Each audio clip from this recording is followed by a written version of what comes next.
Hello, this is WWE Hall of Famer Mick Foley, and you are listening to the WNS podcast. Yeah. You're listening to the official Wrestling News Source podcast. For all of your information, go to WrestlingNewsSource.com or check us out on Facebook by searching WrestlingNewsSource.com or WNS Podcast. You can also find us on YouTube, Twitter, Stitcher, and iTunes by searching Wrestling News Source Podcast or WNS Podcast. Now being broadcast in over 45 different countries, here are your hosts, Daniel Herron, Tyler Abear, and Doug.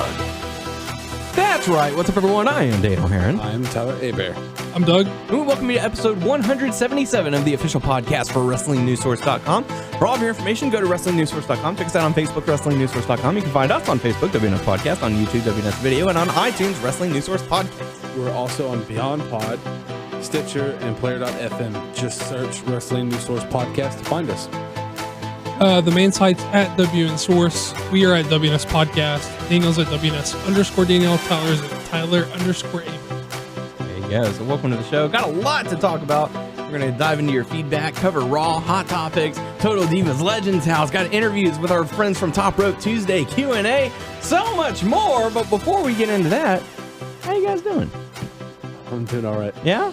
You doing good? Yeah. You hanging in there? Yes, I am. Did you have a good Memorial Day weekend? Yeah. Good There's a deal. few people that I knew that there was a birthday this past weekend. Yeah? Yeah. A couple? Yeah, a couple. Just two? Just two. Yeah? You're mumbling and low energy as fuck right now. Blah, blah, blah, blah. Bring it up a bit. Yeah? Bring it up to like 7. There you go. Well, aw. See? Even his mic won't go for it. Limp. No. Damn it. Got the limp mic. So, You were fine a minute ago. What happened? it wore off. I don't know. It wore I need off. some more candy. More candy. I just gave you some. Bubblegum and taffy? Yes. Damn it! I don't have any ones. I don't have any ones where I'd give you money. No, I have money. Oh, good. Oh, well, then you go get Yeah, you can get it. Put your wallet away, Doug.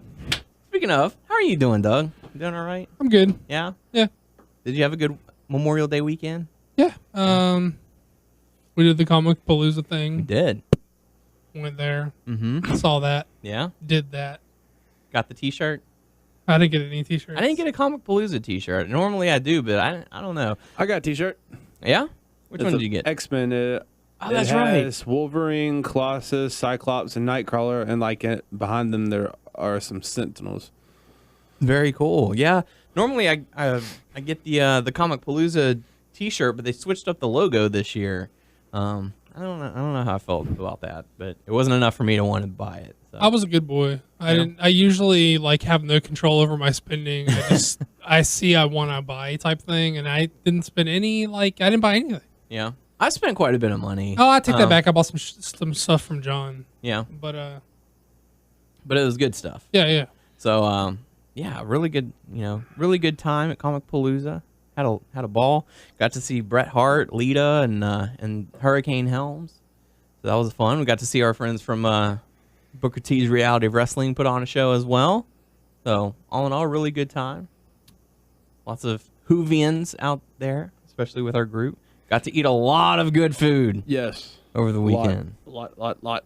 So Yeah, we got big ups to John, who actually made us a little printout of the Robo or Cyborg Bryan versus Demon Bray Wyatt. very Yeah, awesome. that's really cool.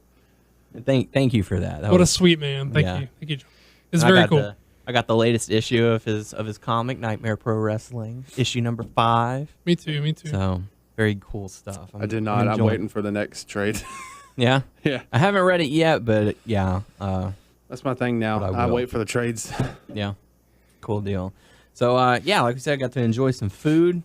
Got to experience Guadalajara again. Excellent service, excellent food. Went to Baba de Bucci or whatever it is. That's not right. It's not, but I can't remember. Buca de Beppo? Buca de Beppo. Which is a weird name. Cause I remember it because I kept on saying it. I was like, this is a fucking weird name. Yeah. Buca de Beppo. Yeah. The fuck is that? An Italian it's restaurant. Joe's Basement, right? I think so. But an Italian restaurant How does it meant mean for Joe? sharing. Huh? Where's Joe in any of that? I don't know. Did someone search it on? Someone was searching what that meant on their phone. And that's what they came up with. Was it Daryl who was searching for that, I think? Yeah. Yeah. Well, it's a good restaurant. Well, if you're hungry and you have a group of people, go there. If you're one person, don't go there. Don't go there if you're going planning to eat alone. Just that Yeah, place- because the small feeds 2 to 3 people, and Yeah. a large. So you feeds- guys put the pressure on everybody by demanding that restaurant. Yeah. Because you guys were lucky that you were a couple, and you guys were lucky that you were a couple because you could get whatever you wanted. But Yeah. me and Sush had to make it happen, because you had at this restaurant you have to pretty much guarantee that 2 or more people want the same thing. Yeah, and that's the thing. Like, I'm such a picky eater that I only had like 2 options that I saw that I would be willing to go, or like 3 options, I should say. Food was good. I'm not. Yeah, the food I'm was not, awesome. I'm not hating on the place. I'm just saying like you better go there with someone who wants Yeah. the same thing as you. Yeah, And, and I'm glad that you and Sushan love each other. yeah, Well, you great know. bonding moments. Yeah. So, but my 3 options were pizza, which we got, lasagna, which Kelsey did not like, and the spaghetti and meatballs. And the meatballs were huge, like the size of baseballs. Food was good. I'm not mad that we went there. I'm just saying we lucked out that everyone could agree on some stuff. Yes, and the dessert. Holy Oh my crap! gosh. The dessert, ridiculous. That's the biggest dessert I've ever seen. Yeah, that's not a martini glass. That's martini bowl, Yeah. and that sundae was ginormous. Yeah, we all ate on it. Yeah. Took 6 people to eat that. We had originally ordered for 2. So, but all in all, really good time. Then Monday, got to hang out again, have a nice barbecue, get some hot dogs and links and burgers and boudin and all kinds of food. Compliments to the chef. Yeah. So really cool stuff. Got to celebrate my birthday, got to celebrate Daryl's birthday. So really good weekend. Tyler unfortunately missed Raw, but he did get to see plenty of other things. I missed Total Divas. Doug missed Total Divas. So- Tyler missed Raw. I missed Total Divas because I don't watch it. But I did catch Legends House. we are going to talk about Chikara tonight because Yeah. both I and Tyler Yes. watched the pay-per-view. Mm-hmm. I actually went home Sunday night rather. Yeah. 12 o'clock. Yeah, didn't even get home till after midnight. Yeah, I was amped. I couldn't wait. I watched it from like 12 something to like 3 something. Ha. Yeah.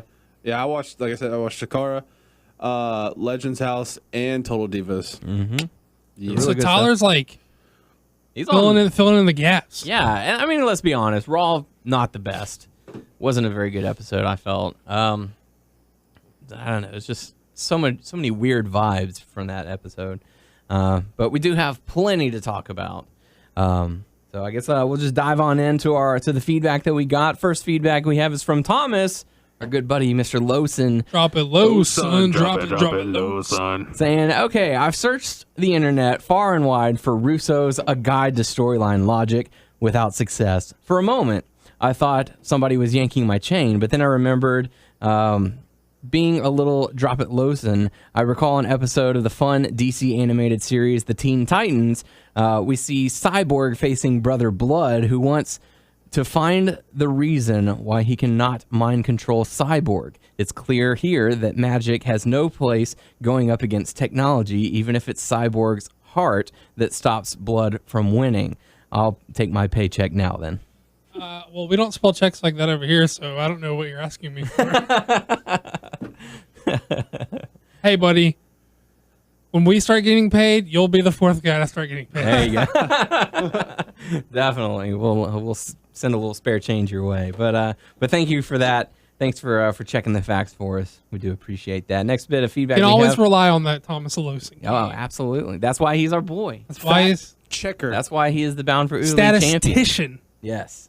Dumb man. Going strong. So next bit of feedback we have is from Spencer saying, hey guys, another amazing podcast. I recently had a trip to New Orleans, not for WrestleMania, just to visit family. And the podcast definitely kept me from strangling the guy on the plane next to me. But keep up the good work. Hashtag Cy Bryan. Hashtag Push Cully. You had me until the end. Well, I'm glad you didn't kill the guy, first off. I'm glad you're listening. Thank you. Very cool. It was cool that you went to New Orleans. Yeah. I don't know. I say strangle the fucker. I guess New Orleans. Yeah, makes go Why to do jail. you? Why would you? Why do you think he wanted to strangle him?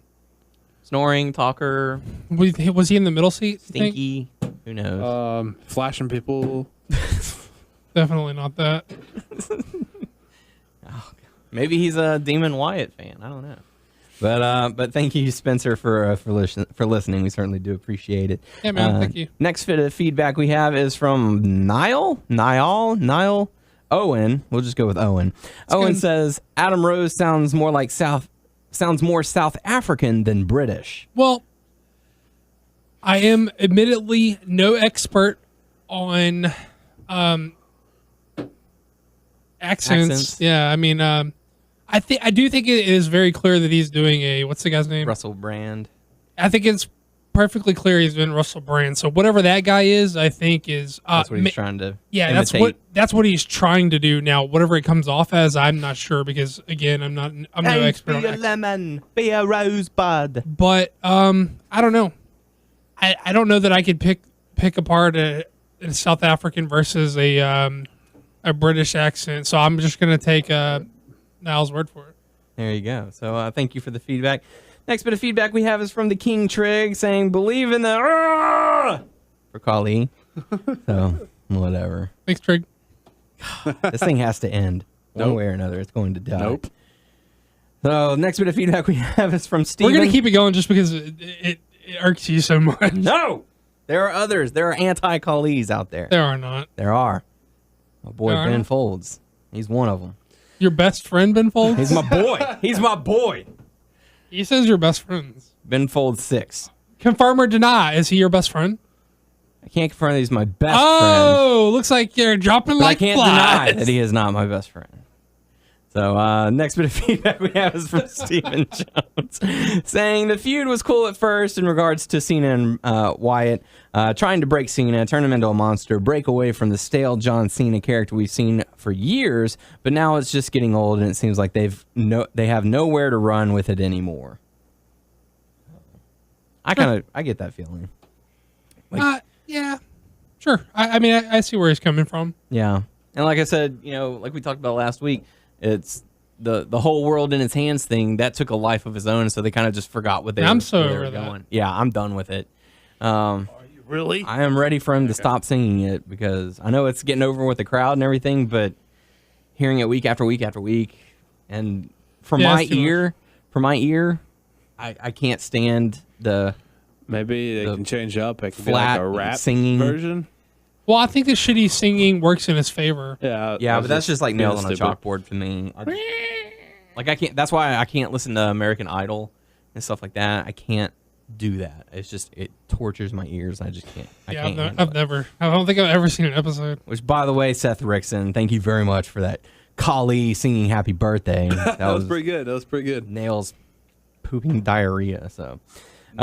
You loved it. You were so ecstatic when you told me about it. Nope. So final bit of feedback we have is from Dimitri93. You know who that is? Saying hashtag Kali butt. That's Johannes. Huh? That's Johannes. Oh, is it? I think that's his Twitter handle. Oh. Maybe. Well, he's saying... do you think it's weird that Seth Rickson brought Johannes back? It is weird. Do you think Seth Rickson that's the reason messaged why him? He was stripped of his Uli status. You think he messaged them because that Tina he's like messaging people and telling them to come back? Yeah, rally them up. Yeah. Do you think these people are just following his lead, or do you think he's actively like talking to these people and be like, "Come on, guys, we can do this"? Okay. Rally towel. Give him a rally towel. On a ratio of WWE Universe to Bray Wyatt, as far as Seth Rickson cult status to our listeners, who has the greater attention span? Who has the bigger following? Who would you think? You mean like proportionally from them dogs? Yeah. Like say, okay, Wyatt goes out into the crowd and gets 40% of the people in attendance to sing. I'd say higher. You think Rickson's got higher? No, I'd say Wyatt's got higher. Oh, okay. But I would go 60. 60 for Wyatt to 40 for Rickson. I don't know. It depends on the city. Which means that there's 60% non-Cleavers out there. No. I want to make you a bumper sticker that says we'll make Cleaver. He would be you're making him the parallel to Bray Wyatt, then he would also have 60% of our listeners. Fuck all that. Listen to this. This is gonna see if you can fuck with this, because this is what I've been thinking about. Now we think that all these like other accounts are Seth Rickson catfishes, right? Yes. Wait till you get a load of this. What if Seth Rickson himself is the catfish? Like there isn't a real Seth Rickson. What if Khali is Seth Rickson trying to get himself over virally, like Zack Ryder did? Like this is his campaign to get himself over. Okay. I don't know. Do you Chew on think that. Do you Chew on think he that. would have laid dormant for that long? Yeah, he's cutting back on He's the desperate. ball. He's desperate. Yeah? Clearly. Trying to get that one last push. I think so. I mean, like, we thought all these other people were catfish. I think Seth Rickson's the catfish. Too much catfishing going on. At least fry them up. Jeez. I don't know. I could go for some fried catfish. I think it's completely possible that Seth Rickson is the Great Khali. I think we're acknowledging this too much. Nope. And we need to move on from something like that. And he's starting a grassroots movement to get himself over, get himself pushed. It needs to end. That's all I'm going to say. So, moving on into Raw. Thank you all for the feedback. We do appreciate it. And, we'll go ahead and do this little plug. If you happen to be listening to us on Stitcher or on iTunes or any of the sites that Tyler mentioned earlier, leave us a review. Leave us some comments. Let us know what you think about the show. Yep. Give us a star rating or whatever, 5 stars if you feel like we're worthy of it. It really helps us get it exposure and stuff like that. So if you happen to be listening through some of those, let us know. But time to dive on into Raw. We kick things off. Yeah, everyone in the pool. We kick things off with the Authority coming out and addressing Daniel Bryan and the Shield. And then they call out Brad Maddox because, the Shield were special guest commentators on the week before. And basically ended up firing him, having Kane come down and choke slam him, and Triple H punched him before that. They choke slammed his soul to hell. Yeah, just about. So the general manager status of Brad Maddox I is guess that's over. a good thing because he didn't really have like a big part. They didn't give him a chance to do anything anyway. We were excited about him, and then the stuff with Kane or Authority, and then Kane. Yeah. And it's like too many Authority powers. Yeah. So it was, he's there, but you've got the higher figures. I guess he's who are going back to taking developmental I don't know. or FCW. I don't know. That's a good question. We'll have to see where they go. But Doug, what do you think? How would about I this? know what they're going to do with him? You should know. What did you think about this opening segment? How about that? It was fun. I Really? didn't have any real problems with it. Yeah. I don't know. Like I said, this Raw gave me a weird vibe. What and bothered you about it? I just felt like they weren't. I mean, they were trying to sell the pay-per-view, but I just feel I don't know. There's just a lot of weird feelings in it, like the Hornswoggle and Torito thing, and the Davy Crockett, and just I don't know. It's just weird. But Well, I didn't quite understand the Davy Crockett thing, but I didn't have any problem with the Hornswoggle Torito thing. yeah, okay. What are these weird feelings that you're having? I don't know. I can't break it down explain for them. us? Break it down. Does it involve your penis? No, it does not involve my penis. Well, then it's not puberty. No, it's not puberty. Oh, okay, we ruled that out.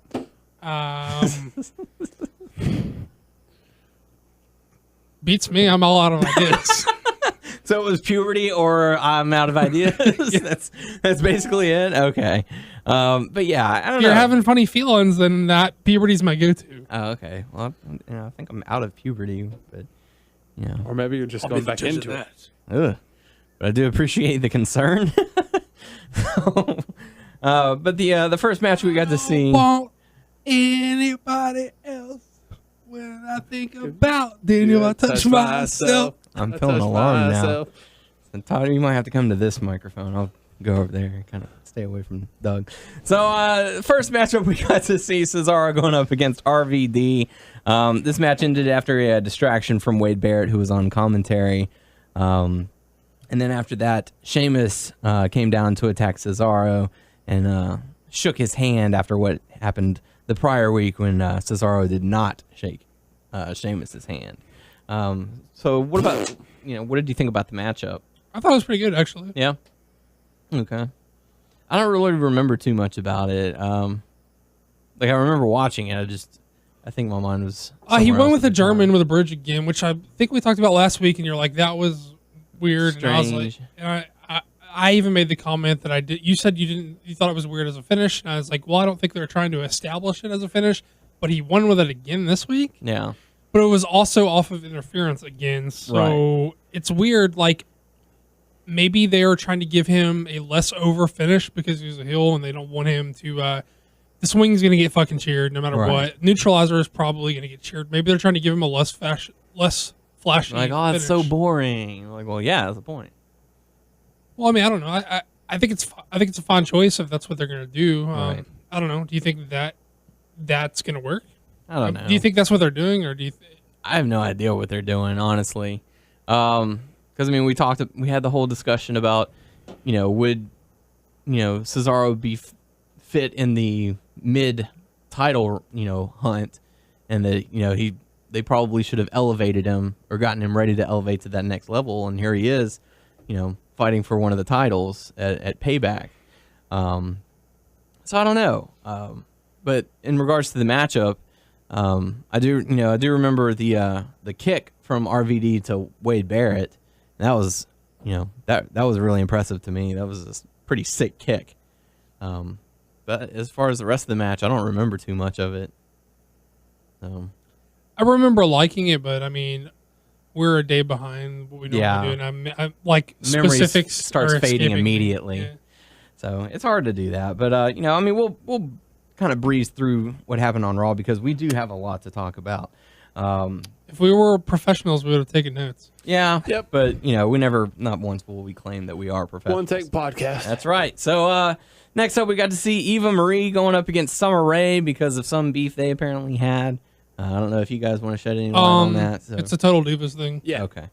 So I think that they are breaking down, like they're going to have Total Divas are going to have specifically Total Divas feuds, and it looks like they're going to have the rest of the girls have feuds that don't have anything to do with Total Divas. Does it look like they're sectioning it off to you, Tyler? Yeah, that's what they've been doing lately. Well, they've kind of been doing it for a while, but it looks like they're not going to intermingle, or it seems like Really? Well, I mean, I don't know for sure, but it looks as if they're going to say, like, the group of girls who are on Total Divas are going to feud with each other revolving around Total Divas in a weird way, and then the other girls are just going to have their own feuds. Do you think that's smart? Do you think that's hitting, like, more than one demographic? Or do you think no one gives a fuck? There's a part of me that I think no one gives a fuck, but to me, I wouldn't think that is smart. I don't know, because you want to see the girls that are from Total Divas, but you also want to see the girls that are non-Total Divas. Well, okay, now we're thinking about that. Okay, Kelsey watches Total Divas. Yes. Does she watch wrestling with you? Yes. Does that ever spring like her interest into seeing what happens on the regular programming? No, but I was gonna pose this scenario to you. Here at work, we do get to go out to eat with local businesses and stuff like that. And the last one that we went to, we got to talking about certain TV shows that we enjoy watching. My boss mentioned that he watches wrestling as well as do I. And one of the girls who was there said, "Oh, I watched that Total Divas show. I don't watch wrestling, but I love that show." Do you think that? Yeah.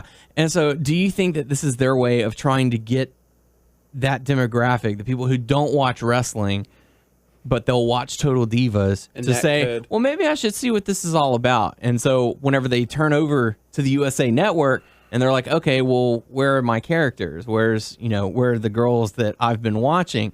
Do you think that's why they might be stacking it this way? Absolutely. Okay. Yeah. I think that's absolutely what they're Just doing. say, oh man, oh look, they're we saw what happened on Sunday, and now we get to see them react to it, even I though wonder what if, happened on like- Sunday took place like 6 months ago. They don't know that, though. Yeah. Oh, okay. Well, I'm talking about the people that they're bringing in don't know that show Right. is that far So they're behind. thinking, oh, this is happening this week, and on Total what they Divas. react. So it's kind of like in comic book movies, like Peter Parker wasn't the real Spider-Man, but you bet your ass they're going to get him back in the Spider-Man suit when the fucking movie comes out. Right.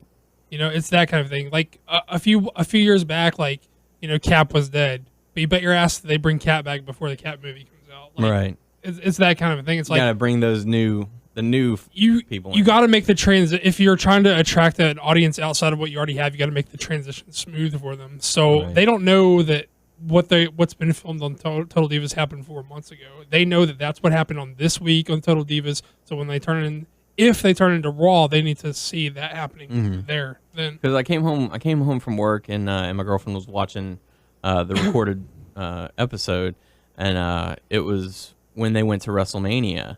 And she was like, hey, what happened, after this scene? Mm-hmm. And so I told her, as far as the match goes. Right. And she was like, oh, okay. She was like, that's why you're in New Orleans, right? I was like, yeah. I was like, that was, a month ago. Right. So. Maybe it is a smart thing to, put them together on the Raw, like have like the feuds that are from Total Divas on there so I can get people. But I don't know. I wonder if like the other girls who don't even get a chance or not that much time on Raw, they're going to want to try to get on Total Divas so they can get that too. They're bringing Eva Mendes into the fold next. Rosa. I said Eva Mendes, sorry. Rosa Mendes is going to join the cast next.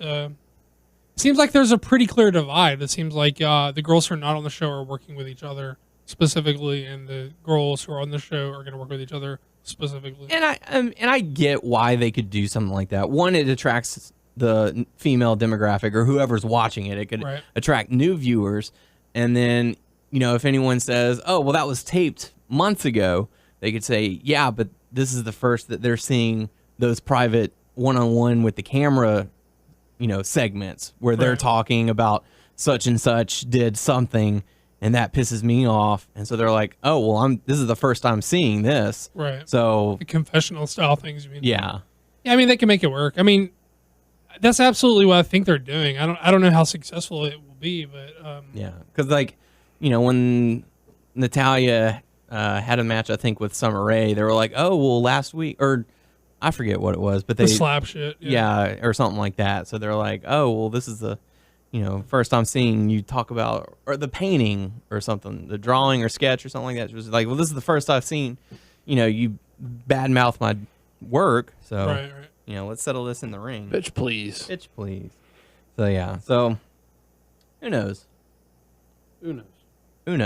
So, but yeah, Eva Marie ends up going up against Summer Rae. And during their matchup, Layla and Fandango came out to cause a distraction, giving Eva Marie the win with a roll-up.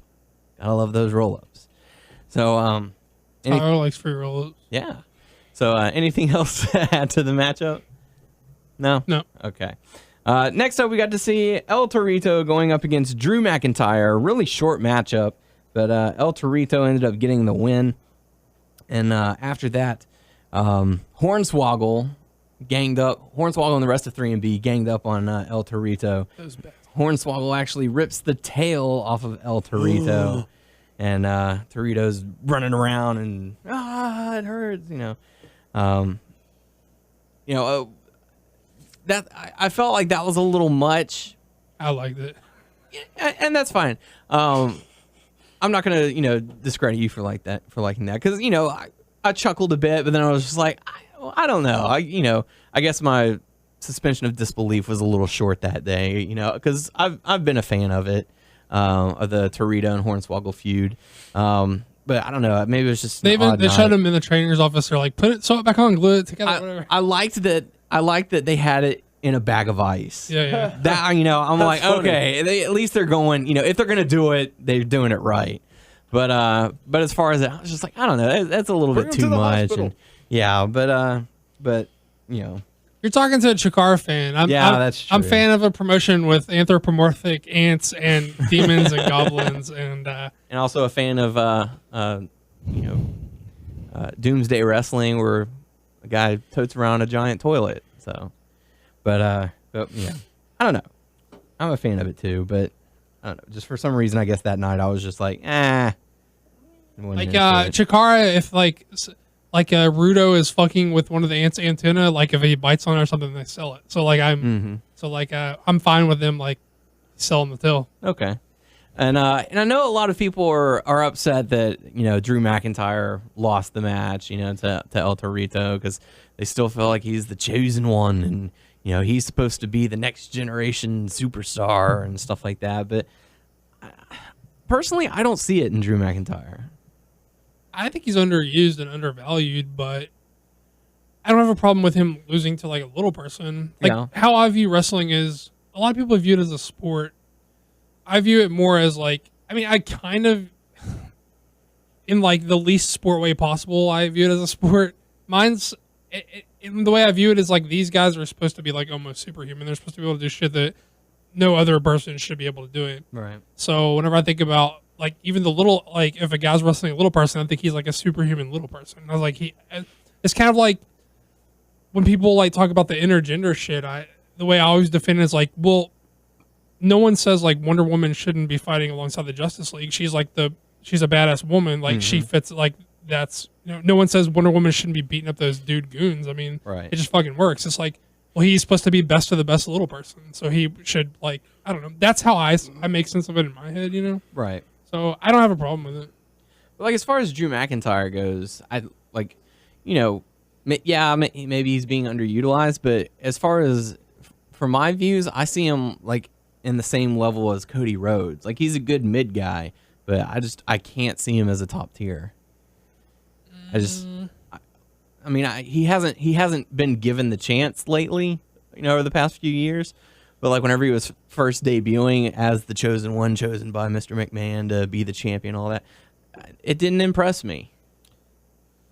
I mean, I don't know that he has like main event gimmick. I mean, he certainly doesn't have main event gimmick. I don't know that he's a good enough speaker to be like a main event guy. Mm-hmm. But I prefer his ring work to Cody Rhodes' ring work. Yeah. How about you, Tyler? I mean, I think he's all right. I didn't know about him like before, on the Indies or anything like that. So, I mean, I wish they would give him more of a chance. But I mean, I like what he's doing now. And maybe that's my problem. I haven't seen any of his earlier work. I've only seen, bits and pieces in the WWE. So, I don't know. Just if someone's out there who's a big fan and would like to try and convince me one way or the other, please do so. But El Torito ended up getting the win, but it cost his tail. So, next up, I think my whole thing is like, I don't think everything on the card has to be serious. I think there is a place for comedy, and I think that works for these guys. I mean, fuck, the poor guys are only feuding with each other. That's all they do. So, But next up, we got to see Bray Wyatt come out and deliver a promo. And, he invited Jerry Lawler to come in the ring, and Lawler was reluctant to. And so Harper and Rowan decided to step in, but JBL tried to make the save and got a clothesline from it and had to go to the back. And, they brought Lawler into the ring, and Cena tried to make the save, and they held Lawler into the corner while Cena was getting attacked. And then Cena got the upper hand and, basically said Payback's going to be a bitch. So, what did you think about this segment, Doug? Well, I felt like since this whole thing has started, this is probably the best week of what they've been doing. I felt like there's like this week had the most like meat on the bone, I guess, to like try to sneak like into. I think Wyatt was better. It's not exactly what I want, but I thought he was better at getting his intentions across this week. And Cena stumbled at first, I think, with his retort, but I think he finally came around to making sense of his response. And I mean, the bitch was kind of whatever. I mean, He's going for shock value. Well, what sort of bothers me about it is like people pop for like when Cena says, people like shit on Cena, but if he says he does something as simple as say bitch, they're like, man. Oh yeah, people are so fucking easy that they just can be bought with a bitch. Come on. I don't know. Bought with a bitch. Bought with a bitch. Yes. So, I don't know. I mean, have they sold you on this match? No, but this is the best attempt they've given this week. Yeah. So, anyways, that's how they ended that. But next up, we got to see Zack Ryder come out waving the American flag. Since it was Memorial Day, he's interrupted by Lana, who brings out Rusev, and before the match even gets going, it's already over, basically. That's the squash. Yeah. So Rusev ends up getting the victory. Nothing really to it. Big E comes down to, make the save. Gets Rusev out of the ring forcibly. And then holds the flag waving high and proud. Getting the USA chance. So anything really to take away from this? I mean, it looks like we're going to see Rusev versus Big E at Payback. Yeah, that's what I was thinking. There wasn't anything. I mean, it was a total squash. Yeah. And all he did was make the save to set up the match. Yeah, and at the current moment, it hasn't been announced, but we'll probably end up seeing it at Payback because, at the moment, there's only 5 matches for the card. There's the pre-show and then 5 matches. So, but yeah, so we'll have to see where that goes. Next up, we get to see what is designated as the pre-show. It is Hornswoggle versus El Torito. Okay. But next up, we got to see Randy Orton and Batista going up against Cody Rhodes and Goldust. What did you guys think about the backstage segment between Cody, Goldust, and? Oh no, it was fine. It was fine. It didn't light my world on fire or anything, but it was fine. Oh, and skinny jeans and arcade blows and. Well, I sort of like the line that Triple H has as they're fading to commercials. Like, you got big legs, man. I mean, arcade blows is fucking retarded. Yeah, but I mean, I don't know. I like Triple H's line about you got big legs, man. Yeah, any jeans are skinny for a guy like you. So so we got to see Orton and Batista going up against Cody Rhodes and Goldust. The match ended up getting turned into an elimination handicap match after Orton and Batista pinned Cody, leaving it a 2-on-1 match against Goldust. But Evolution won that one. Did they set that up before? Because I don't remember that. No, it was as soon as the match was over, the bell didn't ring. Justin Roberts stood up and said, "Oh, I've just been informed that this match is now a 2-on-1 handicap, no holds barred match." Gotcha. So, what else? So Evolution wins that one. Next up, we got to see Sin Cara going up against Bo Dallas. Bo Dallas making his debut on SmackDown, but we got to see his Raw debut here. Also facing Sin Cara. How was it? On SmackDown? It was fine. He, got some offense. Took a little offense. Did he make you believe? He cut a promo. I want to say before the match and after the match. The verdict is still out for me. Yeah. I was a little higher on his promo work than his ring work. Yeah. And but it was fine. I think he's one of those characters. From what I've heard about his work in NXT, is that he wants to be the motivational. You can do it, but once he gets close to losing, he starts doing some dirty work. So we didn't get to see that obviously in his debut. You got to give him a few wins and then have a couple close calls to make him kind of switch over. But he's the heel that thinks he's the babyface. Yes, he thinks, I'm here to inspire you as I give you a low blow for a roll up or something like that, So it'll be interesting to see the evolution of Bo in the WWE. But yeah, he got some quick offense. Said to the crowd, "Did you see what I just did? Did you see what I did?" Hopped out and started, running around the ring, high-fiving people and everything. And all right. And then Sin Cara got some offense. And did you see what I just did? So, yeah. But Bo Dallas ends up getting the victory and cutting a promo saying, you can do anything, you can achieve greatness. All you have to do is believe. And walks over and gives Sin Cara a big old hug. There's a lot of believing going around in WWE. Yeah. Shield, Evolution, Bo Dallas. Yeah. It's all there. You just have to believe. So yeah, not too bad. Next up, we got to see Stephanie McMahon coming out and asking Daniel Bryan to surrender the titles, do the right thing in her mind. And Daniel Bryan says, "Oh, I'm going to tell you something you're not used to hearing." Bitch. No. Yeah, bitch. I'm pretty sure she's used to hearing that. But no. I just thought a bitch around a lot tonight. Yep. So yeah, Daniel Bryan screaming no after all the hard work he's put into it. He's he's not going to give his belt up that easily. But Stephanie put out an ultimatum saying you can surrender the titles at Payback or I'm firing Brie because she put her hands on me a couple of weeks ago and pushed me. So what do you think about this segment, Doug? I'm not crazy about them involving the Brie stuff. Yeah. Other than that, I thought it was good. Good work from both of them. Yeah, good fire from Bryan. You know, I mean, he came out in the neck brace, so he can't do all that. You know, sudden head movements or anything. And he So we're shouldn't. expecting him to actually have a match. I don't know. That's a good question. Because they're obviously like stalling for him to be ready or whatever. Right, and they're saying, you know, it could be Money in the Bank. I don't think it's Whenever going to he be this comes pay-per-view. by. He'll have So a what? match. Money in the Bank is the next pay per view or the pay per view after? I want to say yes, but I'm not for certain. I mean, Stall. I am stalling while he looks something up. Yeah. Tyler's looking at me and he ain't doing shit. Yes, it's Money in the Bank. It's gonna be the job. next show. Thank you. It's gonna be on June 29th. What does that say? So Team Fruity or Team Coco. So Which one do you go for? Why's the black dude gotta be Team Coco? Yeah, They should have racist. They should have made Cena Team Coco. Yeah, they should have. why couldn't he be both? So No, he I can't mean, be both. he has so many different variation colored T-shirts. That's right. So there you go. But yeah, I mean, and there's talks right now that the match, it's rumored right now that the match at Money in the Bank for Daniel Bryan would be versus Kane, buried alive match. So that's just the rumor that's going around right now.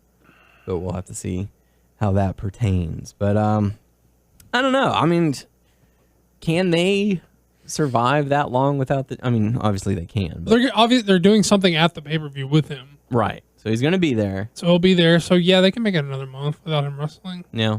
I mean, he's gonna be on the pay per view. I mean, they'll let Shield and Evolution go balls to the wall. People Yeah. will be happy with the Balls Shield to match. the wall. Here's say Daniel Bryan comes out at Payback, you know, forced to surrender. That brings out Kane, who says, if you don't surrender, then not only we're gonna fire Bree, but we're gonna have a match where I face you right now, and I'm gonna take that title from you. You're like, dude, the guy just had neck surgery. But Well, I mean, they're obviously gonna do and this will something. make the fans happy since it's in Chicago. CM Punk says, no, I'll fight for my friend. No. He's probably not CM Punk's gonna win all the belts. from Yes. everybody. Yes. Rar. He's going to give the Divas title to AJ, and they're going to get married and have all kinds of fun. They're gonna leave the company with all the belts. Leave the company with all the belts, yeah. They're just gonna be like, "Fuck you, Vince. See what you we're can't doing it fuck for real me." this time. Yeah, they're actually CM Punk's gonna show up and shoot fight everyone who tries to stop him. Yes. So, yeah. So next up, we got to see Emma going up against Alicia Fox. What you got on my Gracie Jiu-Jitsu home? That'll bring out Batista. They'll have a jiu-jitsu off. There you go. Punk will win though because they're in Chicago. Yeah. He's got the. Not to mention, I think a few fans. If it was shoot fight and they all knew it, I think there's quite a few fans that would probably try and hop that barricade and fight for Punk. So, can you imagine the reaction they'd get if he actually did show up? You're just feeding into it. I am. We're making fun of all the people who. I are, know. I'm feeding. I'm giving it to them to I thought you were buying into the hype. hope into. The reaction would be bigger than it was for Money in the Bank when he faced Cena in Chicago for the title. I thought you were going to say the hype was I don't think so at all. Really? Yeah, seriously, I don't think so. I don't know why I thought you were going to say That was like the height of like what he was doing. Yeah. Some people would be too surprised to even do anything. Yeah. Well, no. I don't know. I think it would be close. How about that? Not even? Not even close? I think Money in the Bank would be much wilder. And I'm not even just like trolling people. I'm just being Yeah. honest. What about on the road to WrestleMania when they stopped and they played his music, but Paul Heyman came out and he got that large reaction? Or his music got that reaction? The Money in the Bank was still even bigger than that. Yeah. Maybe. Yeah, definitely. So it couldn't be bigger than that. It couldn't be bigger than that if, you know what I'm saying? It's by default isn't as big. You know what I'm saying? Because it isn't as big as the Money in the Bank. I think if they were to beat down Daniel Bryan, fans instantly start chanting CM Punk. Well, see, Cue that that's what music. I sort of hate about the crowds these days. Yeah. Like they will throw Save us. Yeah, they'll throw away like cheering for like the guy who's there in favor of like something else. Hometown boy. Yeah. Well, I mean, it's not that you can't get behind the hometown boy. That's well and good, but I mean, he's not on the fucking show. Yeah. So, but we'll have to see how that all plays out on Sunday. We're just throwing stuff out there Are they in Chicago? It will be in Chicago. So it'll be interesting to see what they do. But next up, we got to see Emma going up against Alicia Fox. Emma ends up getting the victory on this one, and Fox had a little flip out once again. What are your thoughts on Alicia Fox? She seems real reckless in the ring, but I think it's just because she's so lanky. Yeah. It makes it seem more reckless than she is. I mean, I'm fine with the gimmick of freaking out. I mean, but it's like if she wins, she freaks out. If she loses, she freaks out. she's unstable, man. Yeah. Stable. She's foxy. You don't know what she's gonna do. Wild card, bitches. So, I'll say this though, I think Emma's a better worker than what's her name? Emma's a really good worker. They just haven't really given her a chance to shine yet. I think she's the good one. I think everyone thinks Paige is the good one. I think Emma's actually the good one. Well, they have good chemistry together. I haven't seen enough from either. Strictly from what I've seen, not on NXT. Right. I will say I prefer Emma tenfold to Paige. Because their match at Arrival was pretty awesome. I don't know, like Emma like seems like a worker to me. Like Yeah. Paige does too much of the people like claim they want wrestlers and not divas. Paige does all the diva shit, that like the hair shit and like the slinging people by hair and shit like that.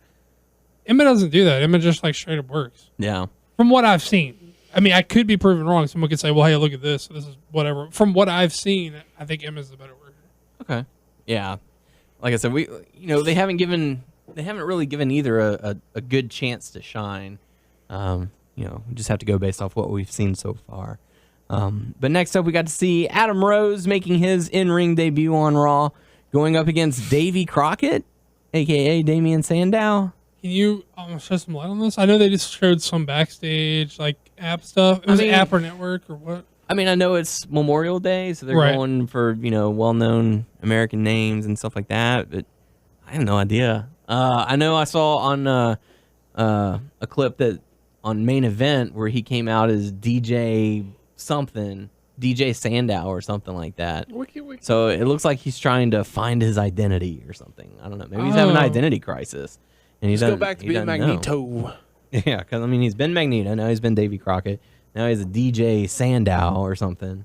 So, I don't know. And, he did like a pre-show shoot-esque kind of thing where he walked up to the panel with a microphone and it was like, oh, can you all hear me now? And then his mic cuts out, and so he gets right in Matthew's face where his microphone is and starts, screaming. They're just like everybody else, trying to keep me quiet. And as Davey Crockett? No, it was yeah.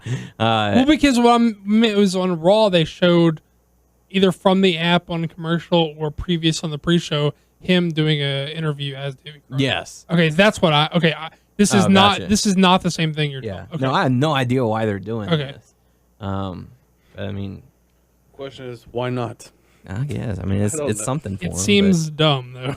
Yeah, it does. It seems very dumb. But I mean, would you rather have something dumb that gets you on TV or your normal gimmick where you're not on the air at all? Me or him? Of course, he wants to be on TV. I'd rather not see him than see this. Yeah. So, kind of like how Ziggler wasn't even on the show this week. So, but I know. See, I don't miss these guys the way everyone else falls for them. I just happened to notice Big Show in there either. Mysterio, I think, is out on injury. So Miz is still shooting a movie. So, but Adam Rose makes his debut against Davey Crockett. And Swagger's music hits. Big hoss to you. Big Hoss comes out, and he's got Rose's lemon. The giant inflatable yellow guy apparently is a lemon. Now I remember what he was cutting a promo as Davey Crockett, and one of the backstage hands was like, "Hey, I need the what is Adam Rose's entourage called? Erotic Express or Exotic Express." Either that or Rose. He either thought he was part of the Exotic Express, or he thought he was a Rose, but he's like, "Hey, I need all of you guys over here," because he thought he was dressed up crazy, and he got offended. He's like, "I'm not that. I'm Davey Crockett." Yeah. Okay, obviously still not what you were talking about. And yeah, and during the match, he said something like that boy ain't right or something like that. And just really weird. But Adam Rose does end up getting the victory. Swagger tried to make the attack, but Rose got the upper hand, which is probably another match we're going to see at Payback. Big house. Yeah, big hoss. And Rose ended it by saying, don't you touch my lemon. So, something like that. But, yeah. So, next up, we got to see Sheamus going up against Alberto Del Rio. And Sheamus ends up getting the victory on this one. And someone made a point about the match that, throughout the entire match, Del Rio is working the head, trying to, head and neck area the whole match. And then he tries to end the match with a cross arm breaker. And Del Rio's always been one who's really precise. If he works on a particular region, he's going to focus on it in order to finish you. But it seems like he, worked on the head and the neck area and then went for the arm. Well, Del Rio... That's just a nitpick, though. Yeah, well, Del Rio is better at that than anybody else on the roster. So even if he blatantly fucked up this time, he gets a pass because he's the only one who ever does it right. So. Yeah, and they're only given one finisher, so... Yeah. But yeah, Sheamus ends up getting the victory. And after the match, Paul Heyman caused a distraction, saying, that's fine that you beat Del Rio, but you're getting ready to go up against a Paul Heyman guy. And one of the Paul Heyman guys defeated The Undertaker at WrestleMania. And that causes Cesaro to come out and attack and get the upper hand. So leading into their match for Payback. So, and that was pretty much that was the main event of Raw. Because after that, we got a contract signing, because everyone loves a contract signing. Hey, you know what I love? What? Contract signing. Really? Well, like I said, everyone loves them. Listen, talking to the fucking mic, asshole. Talking to the mic. We can't hear what you're saying. Mumble into the mic. Mumble into the mic. Wake up from your fucking nap and mumble into what you were saying about bitches into the mic. He loves bitches. He loves bitches, so there you go. You tired? You tired, A-Bear? I'm waiting for the predictions. Waiting for the Oh, so you're waiting. You're waiting to get going. Okay, well, So we had the contract signing, I guess, where Evolution, said, you can either walk away or sign that piece of paper. They all signed the piece of paper. I liked the part that I did like the most before they started the brawl was as Ambrose and Rollins were cutting the promos. Reigns is just clearing the ring of the chairs. Like, I don't know why. I just really liked it. He's like, you guys are obviously the talkers. I'm here to get ready for a fight. And so we're just going to take these chairs, get rid of the chairs, and clear the area. Because that's what we do. We don't sit down and talk. We fight. And so brawl ensues. Thanks to Triple H's sledgehammer, gets the upper hand, lays waste to the Shield, delivering triple power bomb to Roman Reigns through the announce table, standing tall with the sledgehammer on top. So, what do you think about that segment? That was good. Yeah, good sell. They've done really well with the Shield, and it doesn't seem like they're slowing down anytime soon. So, not too bad of an end for Raw. But like I said, there were some weird vibes on there, like the Davy Crockett and. I don't know, it's just weird. But we do. Huh? I don't know what I was gonna say. Okay. No, it's not puberty, I promise. So that takes us, I'm out of suggestion. So that takes us into our Payback predictions because we got to hear that pick. You fucked it up. Sorry. I'm sorry. Those picks. We got to hear those picks. We got to hear those picks. We got to hear those picks. You didn't clap, A-Bear, you fucking asshole. You lazy motherfucker. Payback predictions. Payback's going to be taking place this Sunday in Chicago. Pre-show, going to see El Torito versus Hornswoggle in a mask versus hair match.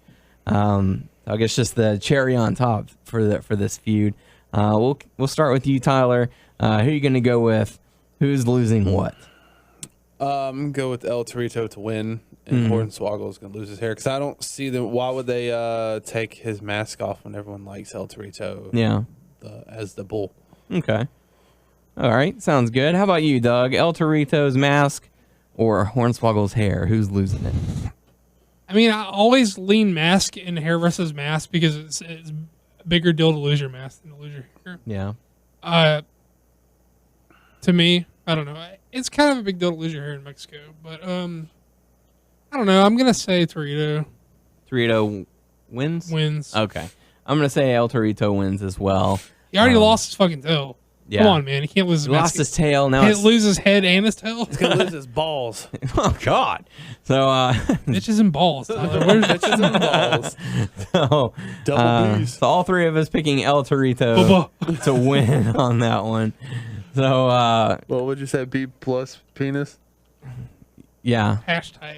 Hashtag that. Tyler. What was I talking? Oh God. I You wasn't said even- Tyler. Yeah, I was. So Why are you typing Tyler's name? I don't know. It was just going through the moment.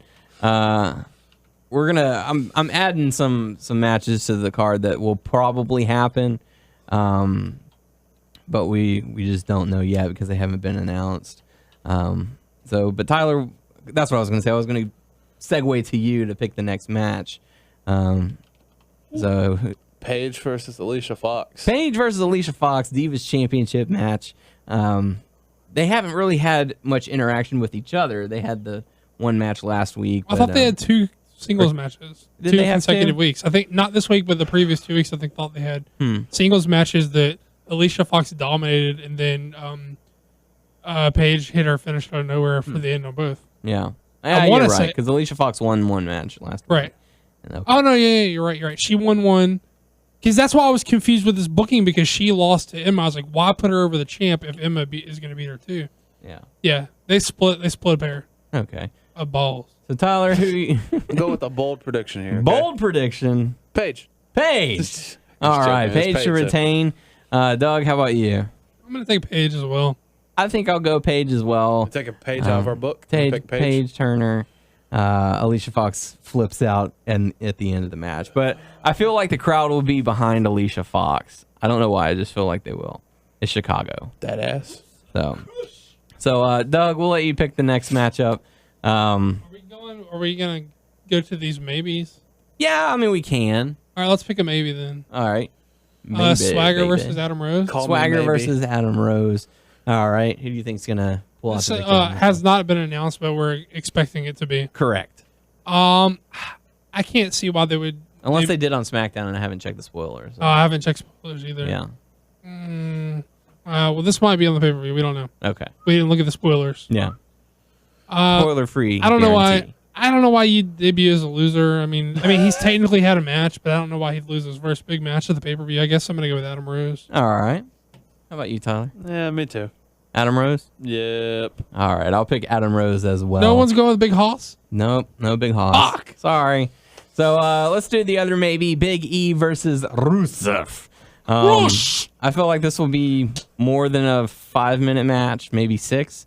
I'm going to pick Rusev to win. This one's an easy pick. Yeah? Lana.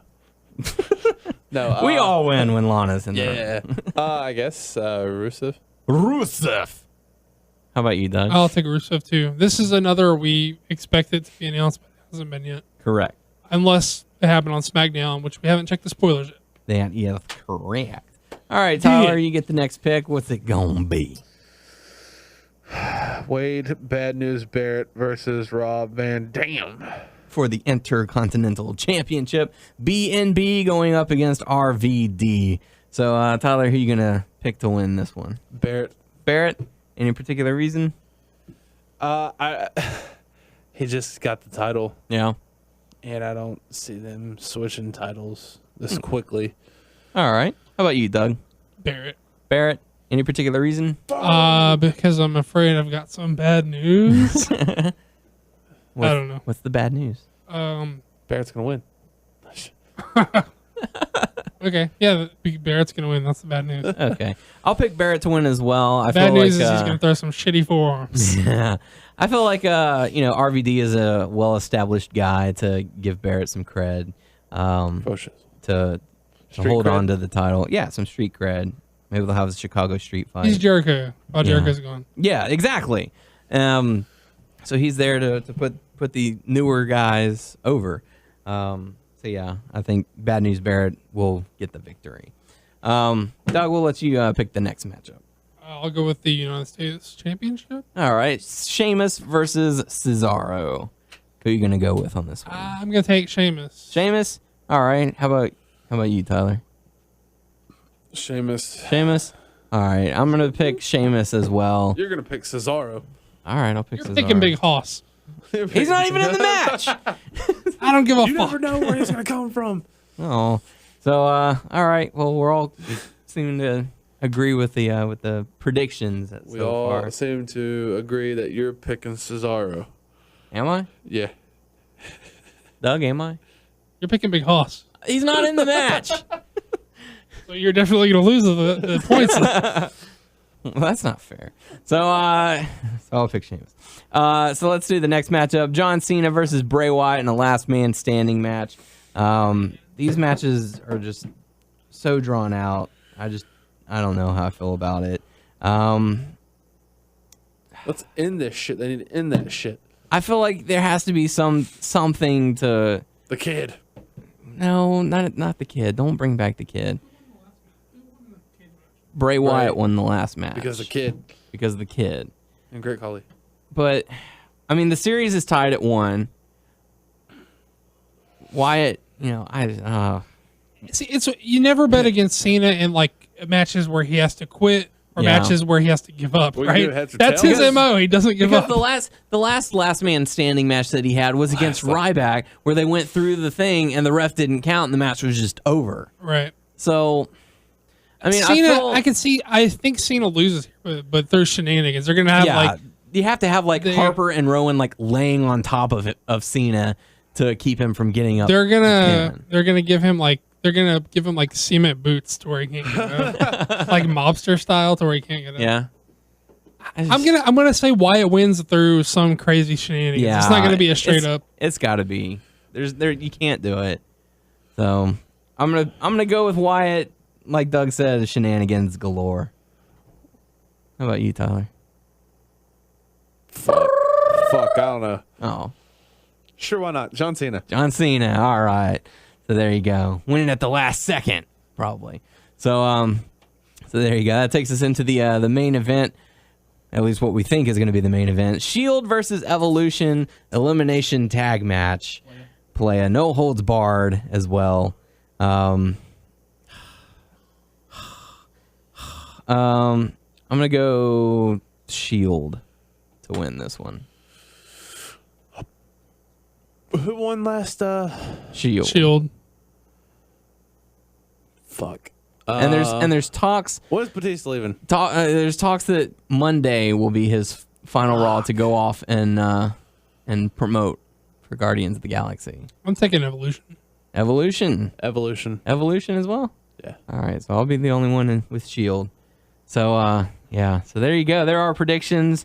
Make sure to post your predictions on our Facebook page as well. Wow. So there you go. Good stuff. Those were some great picks. Those were some great picks. Those were some great picks. Oh my God, he's doing it! You're listening to a special interview segment for the official podcast for WrestlingNewsSource.com. Okay, folks, joining us on the show this week, you have gotten plenty of free shirts from them, courtesy of Top Rope Tuesday. It is Jake and Derek. For all the information on that, go to topropetuesday.com. Jake and Derek, welcome to the show. Hey, thanks for having us. How you doing? We certainly appreciate you guys coming on. Conference call is going to be very tricky to do, but hopefully we can get this done. How you guys doing tonight? We're good. Usual. Yeah. Just kind of sitting around, talking wrestling. Hey, that's what it's all about. That's kind of what we do all the time. Basically, what you guys do all the time is what we do all the time. And then you turn it into podcast and we turn it into shirt. Hey, nothing wrong with that. Good stuff. Speaking of the T-shirts, you go to topropetuesday.com. You got a new shirt every week that's available for sale. Really good stuff. I like the designs that you guys do, and we certainly do appreciate you guys joining in with the T-shirt giveaways that we've been having over the past few weeks or months. We certainly appreciate you guys coming on the show as well, taking some time out of your day. How did you guys get together, and decide that you wanted to start making T-shirts? We both. Oh, go ahead, Derek. No, you got it. Well, we both worked printing shirts for years, like in the same spot. Like we worked together just as screen printers, and we were always wrestling fans. Kind of how we became friends in the first place. And we had an idea for a wrestling shirt site like a long time ago. We were just like, it would never work. And then shows what we know. Then Barbershop popped up, and they blew up, and it was kind of like, oh, this would work. Good to know. And then fast forward a little while later, and then we end up with our own T-shirt printing business, and we're like, you know what? Maybe now's the time. Maybe we dig up that old idea, and we did. And there it is. Originally we were thinking of sort of more of a stock-based thing, and we couldn't wrap our heads around how to do that, and we eventually settled on, we sort of took the T-Fury model to things, and we were like, okay, let's just do limited runs, and that's where we're at. Very nice. Yeah, we the first thing we actually did was Jake and I, we also produced films. It's kind of how we met as well. So we made a bunch of independent films, and we're currently working on this documentary that we're finishing up called I Am Santa Claus. And in it, we follow Mick Foley, who's this giant Santa, aficionado, in his first year of being a professional, dyeing his beard white Santa. And so Mick eventually, he loved the movie so much that he actually came on as a producer, and so we're just trying to raise some money for post. And so we decided he said, let's do a Santa wanted shirt. And I was like, oh, great, Jake and I have, the perfect forum for it. And we did. That was the first thing we ran was the Mick Foley Naughty or Nice, the Santa Mick wanted Naughty or Nice shirt. And then we just haven't stopped since then. Very cool. And, we got to talk to Mick Foley a few months ago about that Kickstarter. And I purchased the Mick Foley Wanted shirt, the Cactus Jack, I should say. Cactus shirt, nice. Actually, all three of us have purchased T-shirts from you guys before we actually even got to talk to you. So it's it's really cool that happenstance comes around like that. You guys, yeah, that's really cool. You guys mentioned Barbershop. You guys are kind of, sort of, maybe working with them now, or they're kind of doing some of your shirts in syndication. Barbershop basically, we're basically kind of like we're official partners, but kind of unofficially we sell some of our past designs and some original designs over there, much the same way like wrestlers over on Pro Wrestling Tees do. We just kind of we just sort of we get a cut, they get a cut. I mean, that's what we do over there. Like they're printing our designs because and it was a perfect partnership because the way we're set up is we don't really do all of our shirts all the time, and they do. They're kind of so. Right. Yeah, the main thing we always had when we started the site is just do these limited runs. We'll print whatever we get. We'll send them out, and then people have really cool limited edition shirts. And we always kind of had this idea that we would sell them to other T-shirt sites if they wanted them when they were done, because we just weren't going to use them. And then, the guy who had Barbershop wound up selling it to this guy Ryan in Chicago, who's done really, really great things with the site. He owns the Pro Wrestling Tees and 1 Hour Tees. And they do all direct-to-garment stuff, which basically you order one shirt, they just print you one shirt, which we just physically cannot do. So it's just a really cool model, and he's just actually a super cool guy. He does really, really good stuff with all the indie guys. And, really good dude. It's a really, really, really nice partnership. Very cool. Who comes up with the ideas? Do you guys have a brainstorm every once in a while, or is it sort of a week-by-week process? Derek's the design guy. Don't you watch the show? When we first decided to open the site, we sat down and we were like, all right, we're not going to do this unless we can come up with a full year's worth of 52 designs. And we did. We sat down and came up with it, and then barely touched that list. We just ended up coming up with ideas on the fly each week, and it was kind of weird. But yeah, we both kind of think them up, and Derek does all the design. I'm kind of stupid with graphic design. Yeah, don't you watch the YouTube show, man? I do watch the YouTube show. I was one of the first people to post that I was a fan on the first episode. Yeah, that's more real than you probably realize.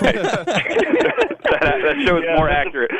We don't have a crazy Gordon Gekko looking boss, but other than that, it's pretty spot on. It's completely identical. Yeah, the first day we were shooting, just all right, I guess we really got to crap up the office here, and then we just looked around, like that's perfect. That's literally what we like. It was like that pool table is literally where I sort tables, sort shirts. Yeah. Speaking of the show, why is young man such a dick? That has been our running gag, like just in our own personal lives. Like he just is a dick. Like we don't understand it. Yeah. He'll just like he waits till you walk by and he like runs like under your feet trying to like he's a dick. Nice. But you know. Basically, cats follow the Geneva Convention. There's a certain thing. Like when you fight with a cat, like if you give them your hand and they're like they learn on their back, and you pet their belly and they start fighting you with your hand, they are not allowed to attack anything other than your hand. That's the rules. Young man, he will just go right after your face. He'll just go right after like the back of your leg. Like, yeah, he cheats. He doesn't fight like a standard cat. He doesn't fight like there's just no rules. It's guerrilla warfare. The cat's a dick. Such a dick. So he's just a dick. So we could probably fill like an entire video of just outtakes of young man doing like the opposite of what we want. Like sometimes we would just film young man and then we would just kind of make whatever he did do work for the story. Because if we ever tried to actually get him to do something, he just wouldn't do it. It's as if like we said, he's a dick. It's as if he knows when he's being filmed because as soon as we stop filming, he'll go and do exactly what we wanted him to do. I will make a bold prediction and say if y'all release that video, that would be your most watched video. It probably, as we've just talk about, yeah. You know what? I was actually watching. I was cutting one today, and he's just sitting like on me. Like if you sit down, he'll sit on you. And we're shooting this one, and he's not supposed. He's supposed to be gone. Like I'll give you a little preview of some of the weeks to come. Young man gets out, and he goes to find him because Steve hates him the least of all of us. And so he's just like, why is that door open? Is young man here? And it's like, no, he's not here. And he just jumps on Jake's lap. We're just like, go. Like we had to lock him outside because he just kept ruining the shot. Yeah. So who is young man's actual owner? Like kayfabe me if you have to. In my head, you both own him as like partners. So please. We actually cut a line from the pilot where we pointed out that young man owns the shop. Yes. He owns the garage, and then Jake and I just happen to be there. Yeah. He's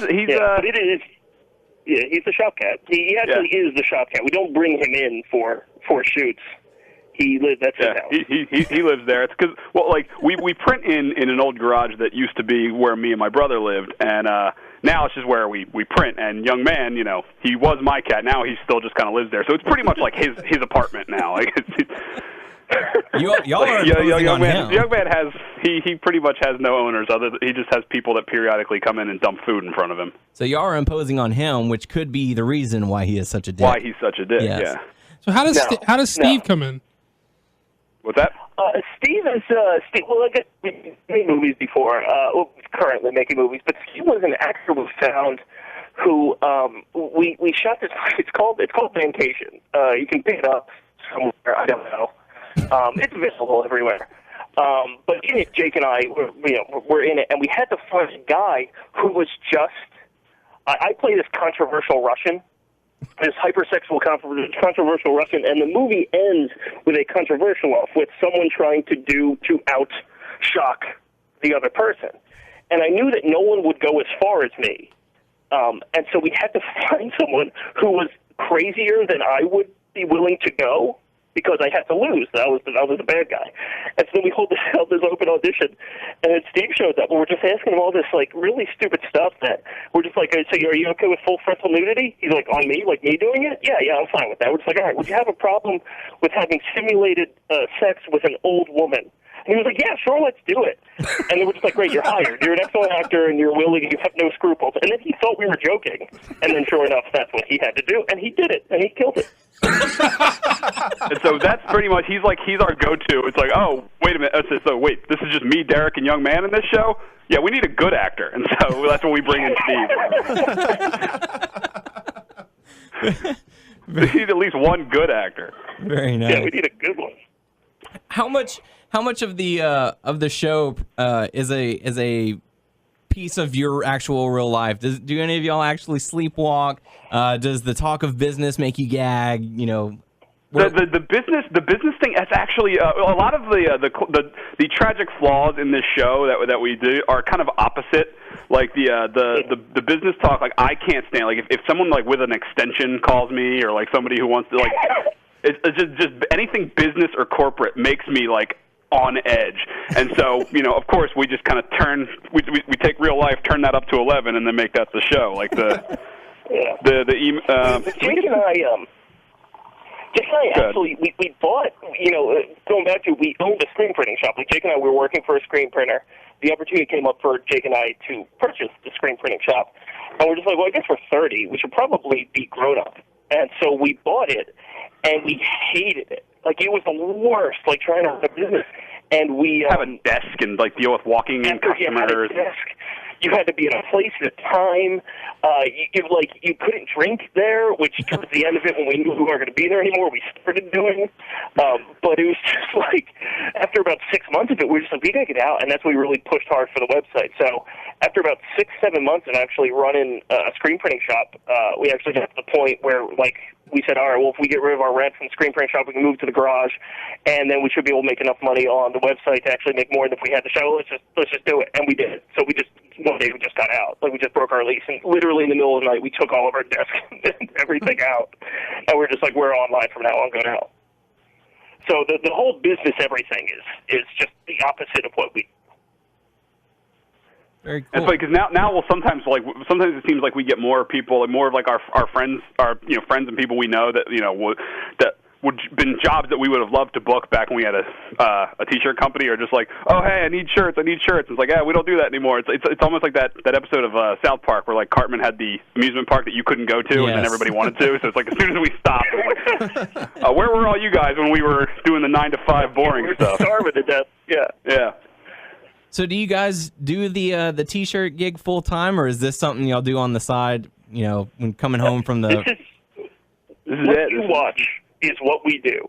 Literally what we do. I believe Derek's line in the beginning was, "I make just enough money so my wife doesn't resent me." That is absolutely, literally true with us. Like, we are not rolling in money. We are not. We just kind of. We're doing it because we do the movies, but that's not a job. It's kind of it's a job, but it's not like a paying job yet. Yeah, so we do that. Jake and I have always, Jake's an actor and I'm a writer and a producer, and like we've always kind of needed these super flexible schedules. So when we shot the Santa movie, I don't know, Mick was 1/5 of it. So I probably spent total maybe like 15 days with Mick over the whole year. But there was 5 other guys that I followed. So I was pretty much on the road for near 4 months out of the year. Yeah. And so we kind of needed these flexible schedules. So it's just kind of something we got used to doing. And so we pretty much, handle, we tweet and stuff like that. We do the live tweet, and then we'll do the videos. We'll shoot like one weekend every 2 months, and then we'll come together. And I'll make graphics all the time. But pretty much we're in the shop about 2 days a week. And, 2 days that's because we just drink a lot. While we're there, we could get everything done in one day if we could get there at a reasonable hour, but we don't. So very cool. So do y'all print in bulk, or do y'all sort of gauge how many shirts y'all like, how many orders you have, and then go from there? Basically, what we say on the website, and a lot of our regular customers who I adore. They kind of get it, and they understand what it is. Some new people, it takes them a while to understand. But like basically, at the end of the week, we total up those shirts, and we order exactly that. Get them kind of overnighted, and then we print. So basically, like everything gets printed all together at the end of each sale, and then there's some stuff that's available, all the time, and we keep those around the shop. So but yeah, it's basically like one big order a week, I'd say. Yeah, what that does for us is, like, I'm sure you guys can attest to. I don't know if you've gotten shirts from other, like, even like WWE shirts and stuff like that. Like, they're kind of chalky and they're not that great a quality of your shirt. So what that allows us to do is, like, we can kind of do a really cool design, and then just run them all at once. And then when you place a bulk order on our end, we can offer them for a lot cheaper than you can get from elsewhere, and then we can get a better quality shirt than most people can get for that kind of price. So we basically collect a wholesale order and then kind of give everybody a kind of, I like our price. I feel $15 for a shirt is a razzle shirt. It's pretty good. Absolutely. In this day and age of $30 WWE shirts. Definitely. I know some of like my personal favorite designs from you guys, but what are some of you guys like personal favorite ones that you put out? I'm wearing the New Jersey is Raw one right now, which is no longer the one that's New Jersey that looks like the WWE logo, which is no longer available because evidently WWE had a problem with it. Put it up in Barbershop, and they're just like, get it out of there. We're just like, I would have. Yeah, we did all 50 states over on Barbershop, and they were like, okay, I guess that was kind of us rubbing it in their faces. I don't know, but. Jake, what are you wearing right now, Jake? What am I? Oddly enough, I'm wearing a Barbershop shirt, so I kind of killed it. But no, earlier today I had I had just our WrestleBear shirt on, so nice. Yeah. So that's probably that's one of my favorites. What's that? This is our wardrobe. This is all we wear because all we have anymore is Top Rope Tuesday shirts because we'll always print. Well, you want one now? I want one. Print them. And it's gotten to the point now where we can't take any more shirts home. So now we just print one in a medium, which Jake is a medium, and I am squeezing into hilariously a medium. But so we just keep now one at the shop for whenever we shoot the videos. Very nice. Yeah, just because my closet was just getting ridiculously full, so I was like, all right, here's the shirts I'm going to keep in the shop for when we shoot videos, and then here's the ones I'm going to wear. So the ones I actually wear on the reg, so I guess that would qualify them as my favorite designs. Would just be our standard our WrestleBear shirt that we did for our year anniversary. That was cool. Obviously, I love the Punk Wolverine. That was that was like our first big hit other than Mick Foley, and I like Dusty, but that's also got taken down. So WWE had a problem with Dusty too, but. Who's behind the Joy Division and the Sex Pistols designs? That was all Derek. Very nice. Yeah, I like that one. Yeah, those are super cool.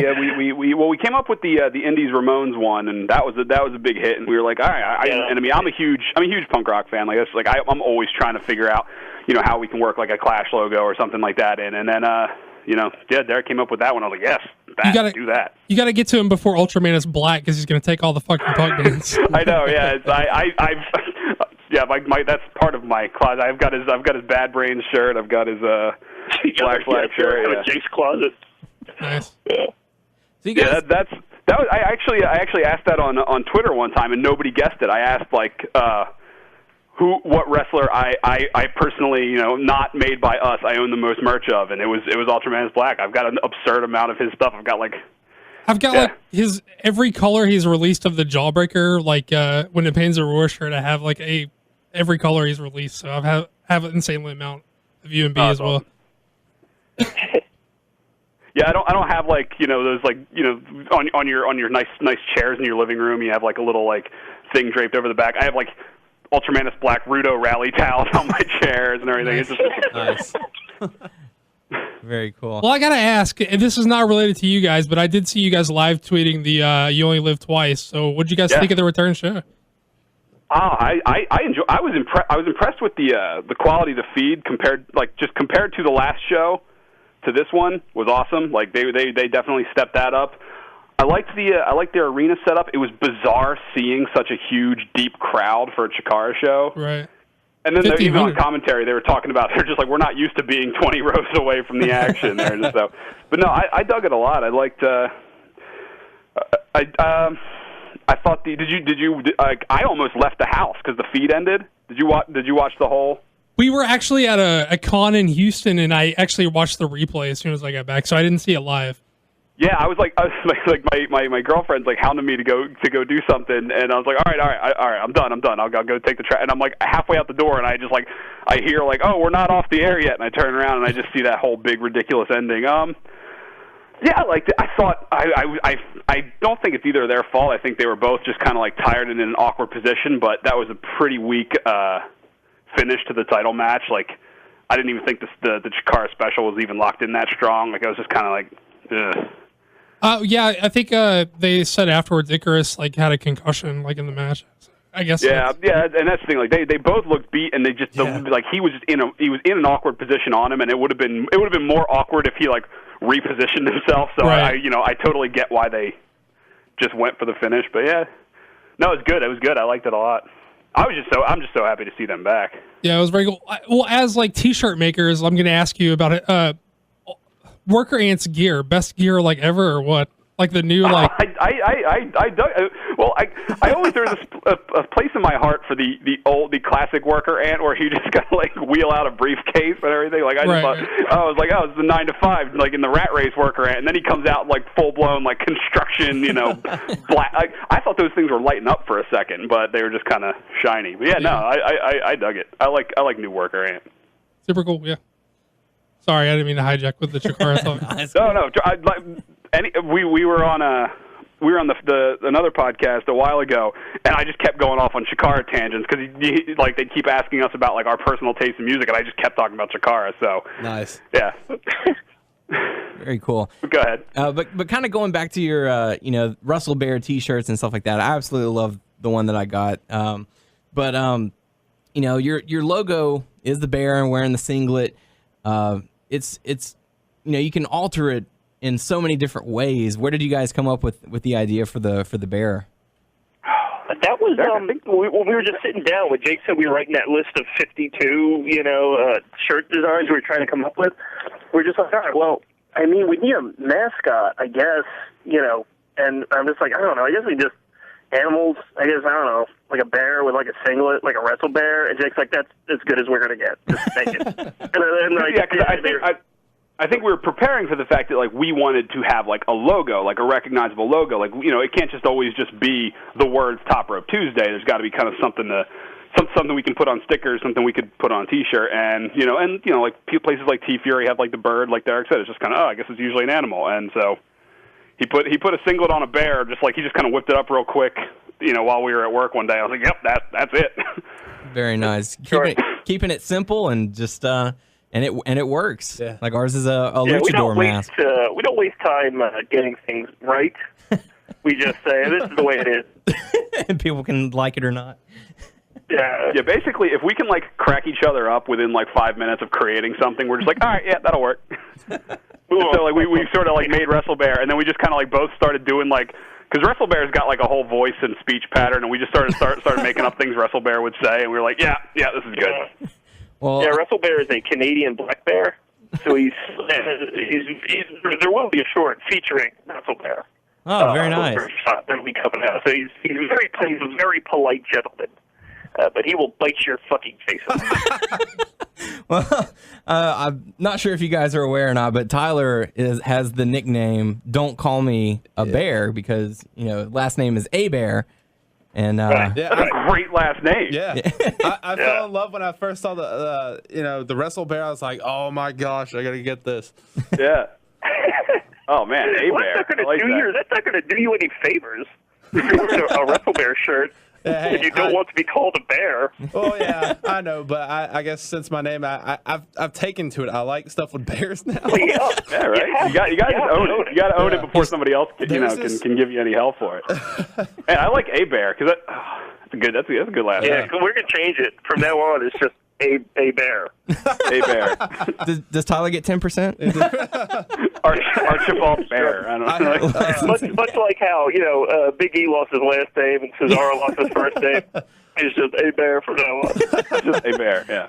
Yeah. Oh yeah. People started contributing bear puns to him. We had a whole segment that people love. Oh man, so. It's like now I embrace it, and like I have this shirt of this lumberjack punching a bear in the face. Oh sure. Oh, I've seen that. I've seen. I saw one of our like Twitter followers posted that. Yeah. So I don't know why. Now I'm like, I wasn't with it until like I joined the podcast, and then I was like, okay, I'll go. I mean, I'll embrace it. So. Yeah, that happened with us too. Like I said, it's in real time. I just described to you exactly how long it took for us to come up with our mascot.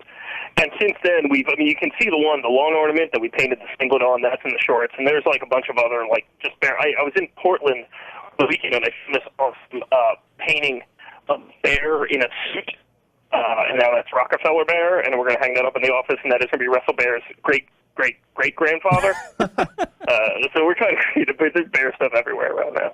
Nice, very cool. We do have one final question for you guys as we get ready to wrap things up. We have been doing the Top Rope Tuesday Clutch City Productions Challenge every week on the show, giving people a scenario or making them say something on our page, on our our YouTube comments as well. And we would wonder if you guys would do the honors of issuing the next Top Rope Tuesday challenge. Oh my! Oh, jeez. You know what? I would be. I'm always tempted to say someone give us a good shirt idea, but no one's ever given us a good one. So if someone can give a good shirt idea, then we'll send them shirt. They will win the shirt they designed for free.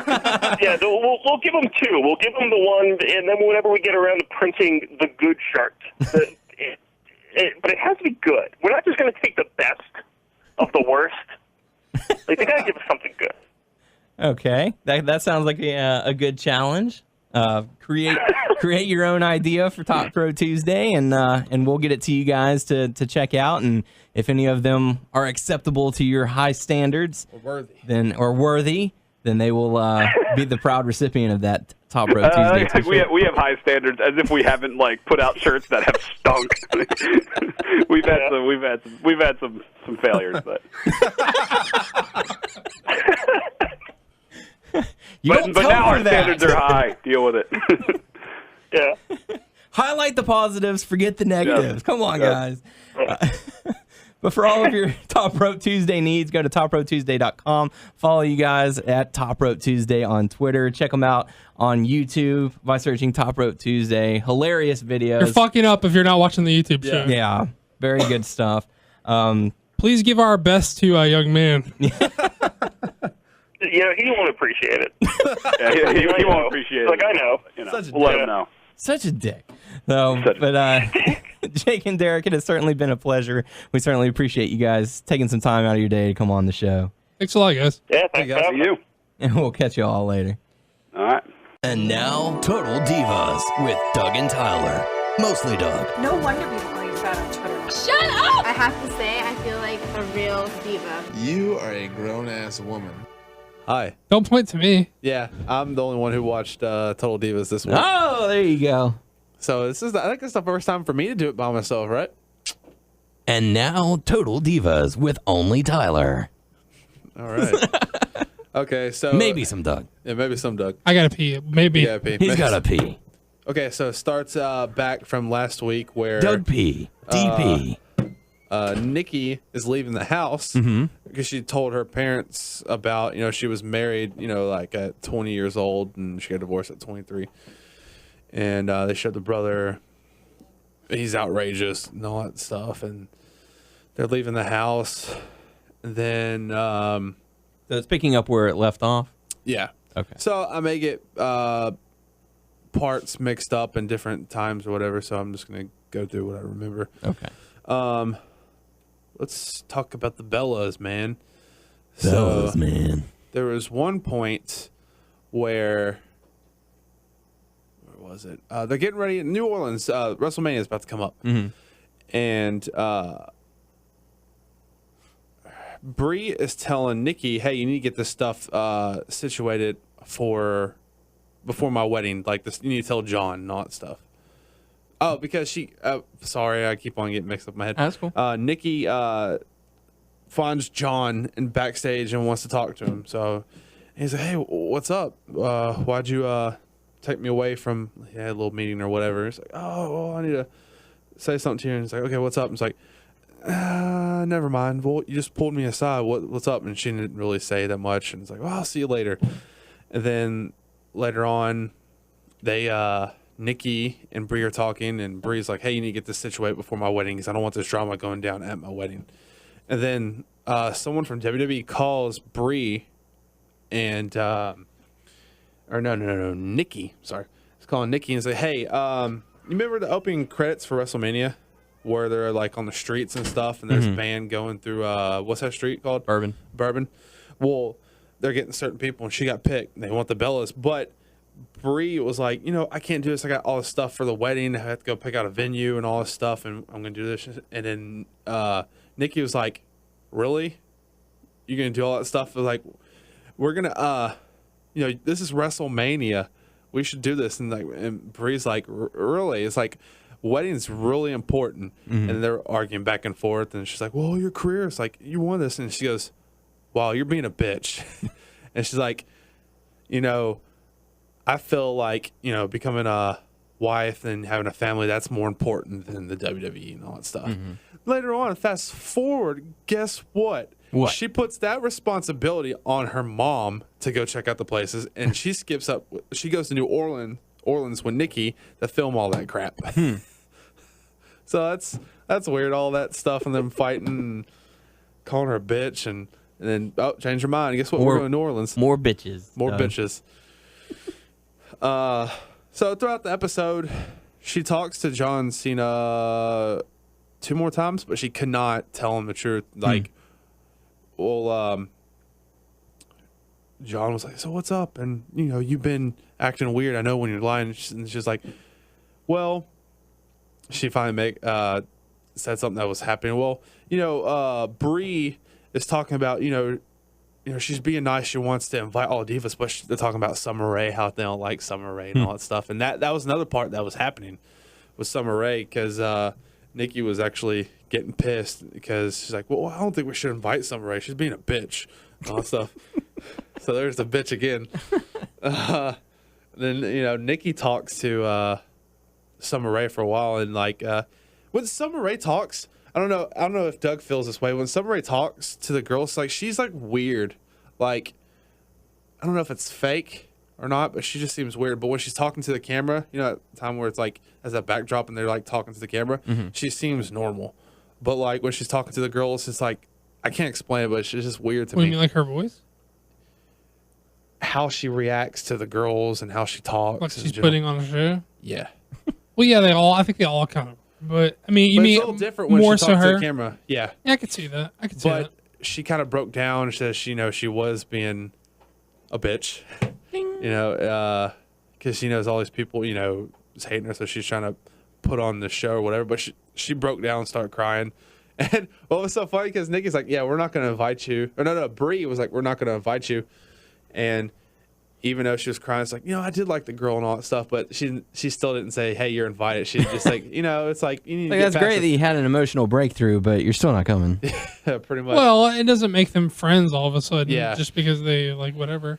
If your whole existence of fighting with someone, your whole existence with someone was just fighting with them, and then you finally it should be like, okay, we're gonna get along now. You wouldn't then invite them to your wedding, off that one good breakthrough, right? You know what I'm saying? Yeah, I agree. And then this episode was a lot about the Bellas. And then there's that place that they were talking about, the mom called Brie. There was this, I forgot where this place was, but it was a nice property with it was tons of land, and there was mountains and in the back. And the place they went was very nice, but they had no bathrooms. What's going to happen? We have to get porta potties? And then I think it was Bree's like, well, they can, it's 45 minutes out until the next thing. They can hold their pee. And what? So later on, Daniel Bryan and Bree, they go look at some places and stuff. And Bree wants all this shit, super expensive. They're talking about $128,000 for a wedding and all that stuff. He's all like, damn, I ain't officially the top guy yet. Come on. Well, he's like, pretty much had to put her in check. And it's like, we want to do stuff that we want. We don't need to impress anybody, And it's like, I know you're like this, and I'm like this too. It's like, I would be happy to just get married in the woods. And let's go do it now. And all that stuff. But then, she broke down, and that put a stop to that. Because it was like this, she wanted trees ripped out, furniture brought in, just different things. And it's like, wow. Oh, she wanted trees ripped out. Yeah. That kind of goes against her, Well, because this little space, I know like that, but she wanted to take out and put somewhere else. But she wanted this. Oh, she was going to replant. Relocate the tree. All right, that's a little They'll get better lighting somewhere where my aisle isn't. Then Nikki, they went to New Orleans. Oh, you didn't talk about the part, when I was peeing, you didn't talk about how her brother told John yet, did you? No, that doesn't come till next episode. Oh fuck. Okay. They leave you Go to the hanging. next episode. But they get to a part where they're in New Orleans, her and her family, and Nikki was like, she talks to her brother, like, oh, Did they go any places that we went? They went to Bourbon Street. Oh. But they were talking. The whole family was talking and all that stuff, and the brother said, "Oh yeah, we're cool. We just don't need to tell any more lies, and we need to do this together." And she's like, "So how did John take it?" And then they cut it. Wait, so the brother didn't take the high road. He's like, "Yeah, we're cool, just as long as you don't tell any more lies." He didn't say, "Yeah, we're cool. I'm sorry, I overstepped my bounds." Yeah, he said like he's pretty much like that though. He put it on her, or he took some of the blame. He didn't take all the blame? Didn't seem like it, no. He should have. It was his fault. Yeah. And then they cut off because she's like, well, at least, John knows and all that stuff. And they cut it off there because she didn't say, oh. So they cliffhangered for next episode? Yeah. So I think she lies and tells him that she told John. Well, let me ask you this. Like, we know that the reality shows are a work, just like, any television show. But when these, they get these siblings to act a fool on camera, do you think they're like, hey, do you think these people are like, yeah, okay, I'll act a fool on TV just to be on the show? Or do you think they, put on a show? Or, what do you think? Because even though I know it's, a bunch of bullshit, I wouldn't want to be the person acting a fool like that. And that, I would act a fool on TV, but I wouldn't act a fool in that way. I don't know what the hell it is, but it's what? The Bella's brother, Eva's brothers, they kind of acted like the same, What I'm saying is, even though it's a show, you're putting on a show, it's not 100% legit, wouldn't you still be concerned with looking like such a dipshit on TV? I would. I mean, don't know how people else would think, So they're, I don't know, what they benefit from being on the show. Maybe they get paid a little money or something. But if your sister was the star of a reality show, would you then be like, yeah, I'll go act like a total dipshit just to be on your TV show? No, I'd be like, I act like myself. Yeah, so I don't see what the. Some people are like, yeah, I'm gonna be on TV. I'm gonna be a dick. I don't know. Yeah. We got to see that dick. We got to see that dick. We got to. Okay, that dick. Other things that happened. Bitches. I forgot that guy that they talked to. No, it's a producer guy that's the head of the Divas that tell him what's going on and all that stuff. Like Jan's assistant or whatever. You remember that guy that was talking to Eva or whatever? Because he could dance, all that stuff, and she had that meeting with him. He's always with the Jan lady. He's like her assistant or something. Yeah, and he gets all the Divas in the room, total Divas and other Divas and all that stuff. And it's so funny because you could tell it's cut and paste, or maybe just ask those questions like, hey, Natty, how's your cat? And, Naomi, how's your eye? And, I like how they just were, how's your cat? How's your eye? Great. How's your mom? So it's stuff like that. And that's the best. I regret missing this episode. And I forgot, Natty said some weird shit, too. Tell me, and they're like, what? They're like, shut the fuck up about your stupid cat. Please tell me what he asked everybody. Natty, how's her cat? There was someone Trinity, else. how's her eye? Oh, Bella's the wedding. That's not as fun. Yeah, but that's not funny. And then they were like, okay.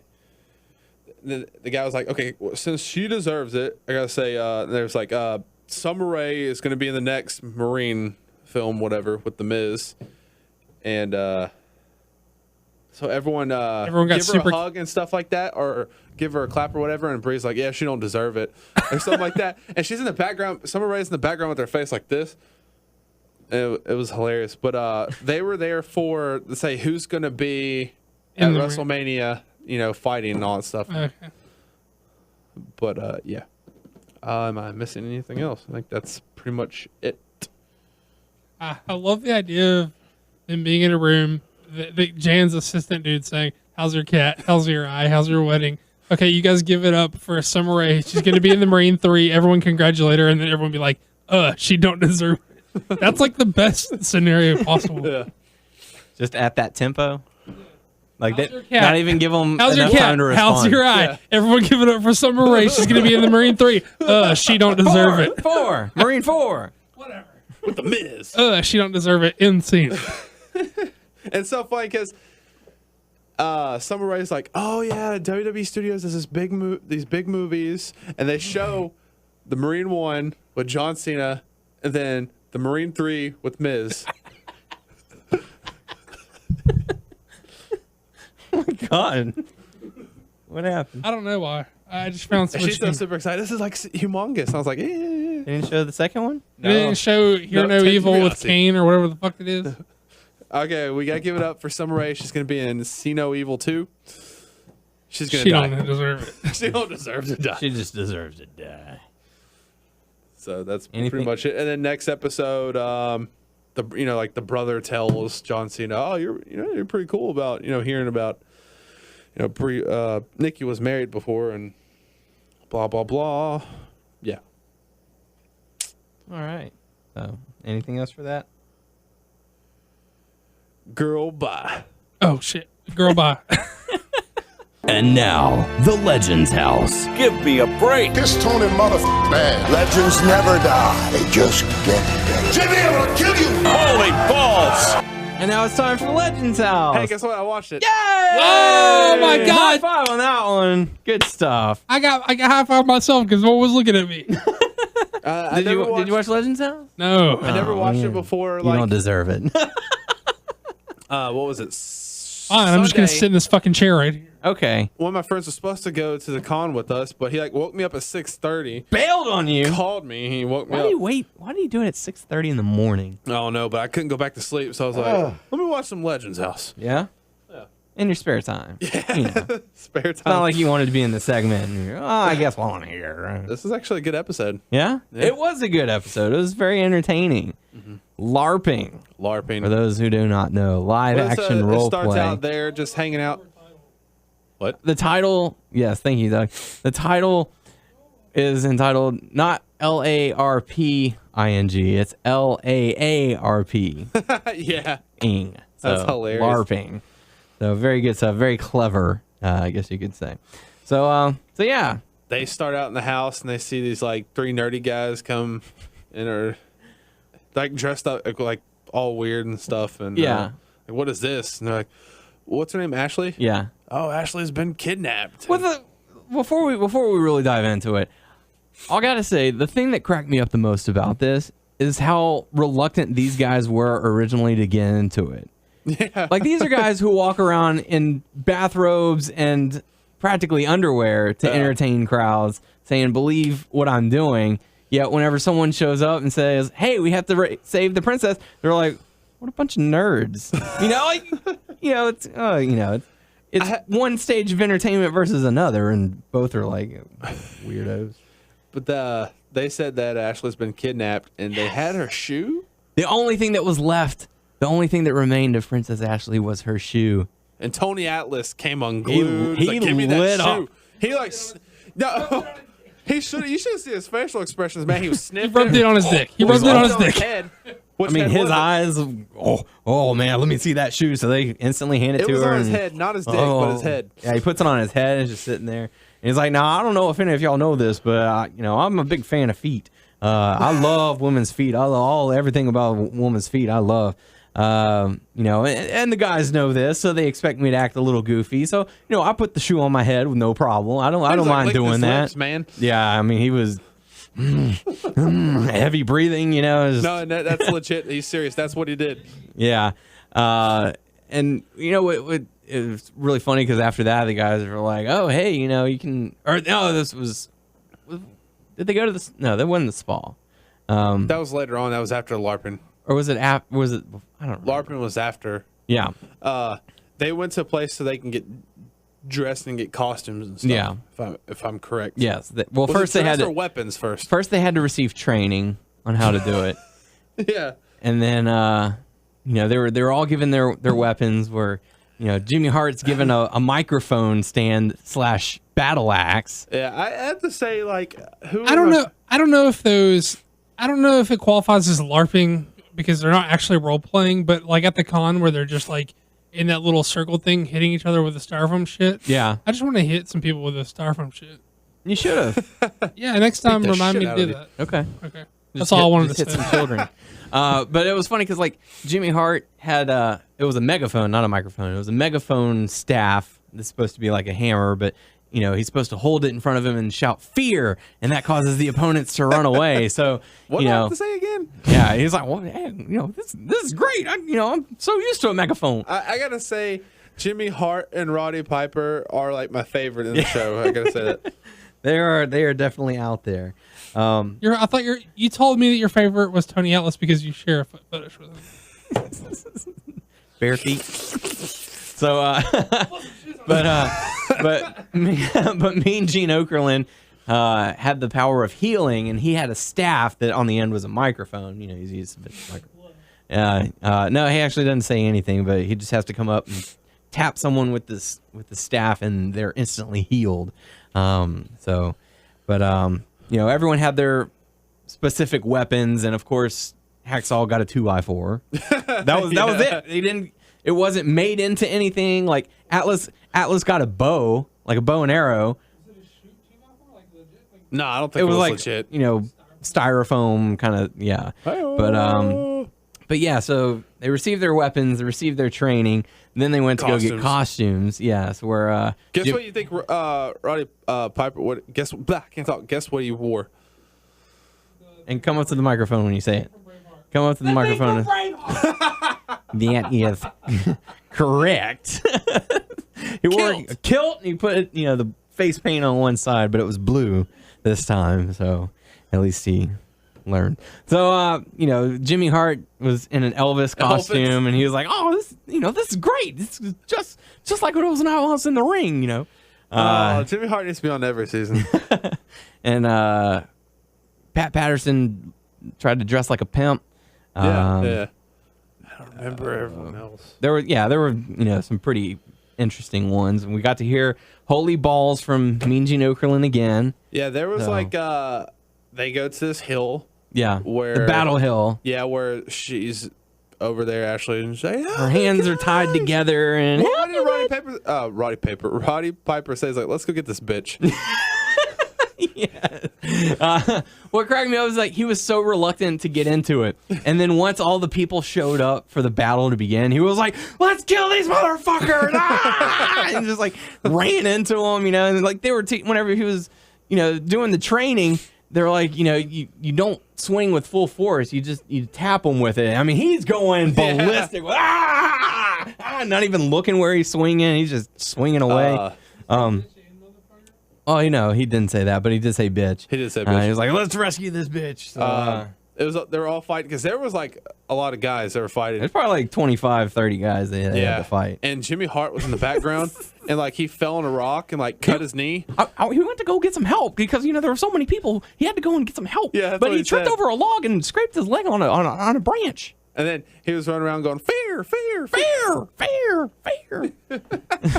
Oh my gosh! He was like, "I know that my attacks couldn't do much, but man, whenever I started they shouting were making fear, fun that of him. made They're him like, run "Oh, away." he's just hiding over there." The guys are like, "Yeah, he's not doing nothing. Oh, he's going to get help. All the people who are attending are here. There's no other help for him to get." Whenever I shouted fear, man, those people ran away. They were scared. They finally got Ashley. They rescued Ashley. What happened is that after they defeated all of the minions, all the people who were trying to keep them from Ashley, they had to kill the boss, who and it was basically first to attack, and Piper's slashing his way through the competition trying to get to him, but Atlas comes up out of nowhere and bonks him on the head, knocks him out, and he is declared king, and he receives he got a crown, right? I think so. He got something that he put on his head. It wasn't a shoe. But he ends up rescuing Ashley, and Piper's kind of like, I figured I would have won, but Atlas came out of nowhere and took it. So they ended up having a lot of fun doing that, which was good.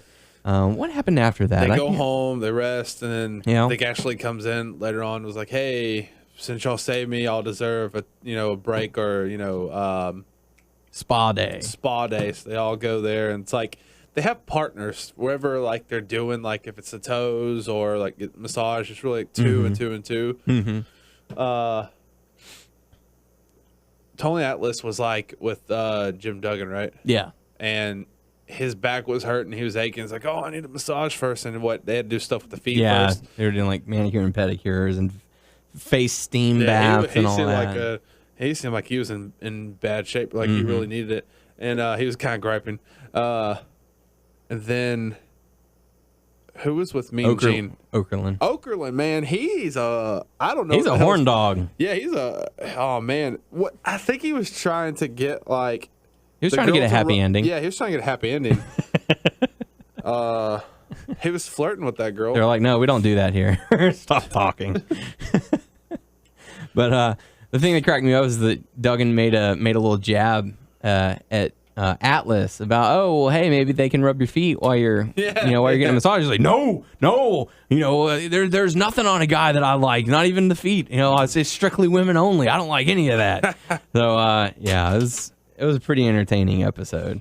Yeah, and then I guess afterwards they all just were eating at a little cafe or whatever, and that was pretty much it. Yeah, it's pretty good. It was pretty funny. Here's to the Legends house. So, holy balls, good stuff. So there you go. Yeah, that concludes this week's episode of Legends House. I didn't get to see a preview. I did not either. I did. I saw a brief moment of it. They go fishing, catching fish. They have to, clean the fish. And apparently Jimmy Hart's like really getting on Oakland's nerves. Oh, another thing is Tony Atlas was making some meatloaf. Yeah. And everyone was eating it except for Jimmy Hart, and he was eating cheese and crackers. Well, we got to eat like I don't need that. We have to eat like a family. So I brought my cheese and crackers and had a good meal. From what I saw and what Daniel's been saying, he don't really eat. No, he's a very picky eater. So normally it's a baked potato and a can of beans, or cheese and crackers or something like that. But yeah, so all in all, it was a very entertaining episode. This is probably the funniest episode they've had of the season so far. Cool. So I picked a good episode to come in on. Yeah, you did. So there you go. Moving on from there, we have it written down. Chikara, You Only Live Twice. So I'll let you guys take it away with that. Sweet. Okay, yeah. So very big episode. This is me jumping in. I bought it. Well, I actually signed up on what's the website? SMVOD. Yeah. Smart Marks. Video on demand. Yeah. So on certain things, I'm going to ask questions to you because I don't know certain things they mentioned and stuff like that's in the past. Yeah. So this is like their comeback show. They've been gone for like a year. You Only Live Twice is their comeback. They do seasons, and this season all their shows are themed after James Bond movies. So this one's You Only Live Twice appropriately because this is them coming back from the death of the company. Did you find it a good jumping on point, or were you like, is it too much? Or are you like, I don't know? There were certain people I wasn't for sure of, or I didn't know who they are, like the BDK. Well, the important thing to know is that it's basically Chikara roster is basically fighting the Flood on the show, and the Flood is made up of mini groups who are little mini groups that have tried to take over or invade Chikara in the past, and they basically formed one super group. And basically all the matches on the card were, or most of them, not all, but most of the matches on the card were Chikara roster guys versus members of the Flood. I also noticed that they were talking about, I guess Wrestling is Fun is still going? Yeah, it's a sister promotion. It's the only Wrestling Is company that's left. They were all the previous Wrestling Is were shut down by the Flood. There was, it's spelled out Chikara basically. All the Wrestling Is Fun is the only one left, and it's a sister promotion. The first thing that they started was with the BDK versus the we started off with the trios match. Spectral Envoy of Ultramanus Black, Hollow Wicked, and Frightmare were taking on the BDK, who we thought was going to be Ares, Nokin, and Milo Schnitzler, who ends up actually not being the trio that they competed. Actually, Spectral Ultramanus was cutting a promo in the crowd and was like, "Is that we're the reigning king of trios? This is the best you have to offer us as far as competition?" And then they get attacked. Yeah, they got attacked from behind by Tursus, who is a former BDK member who hasn't been seen even before the company was shut down. He lost a feud to the Green Ant, and hadn't been seen since.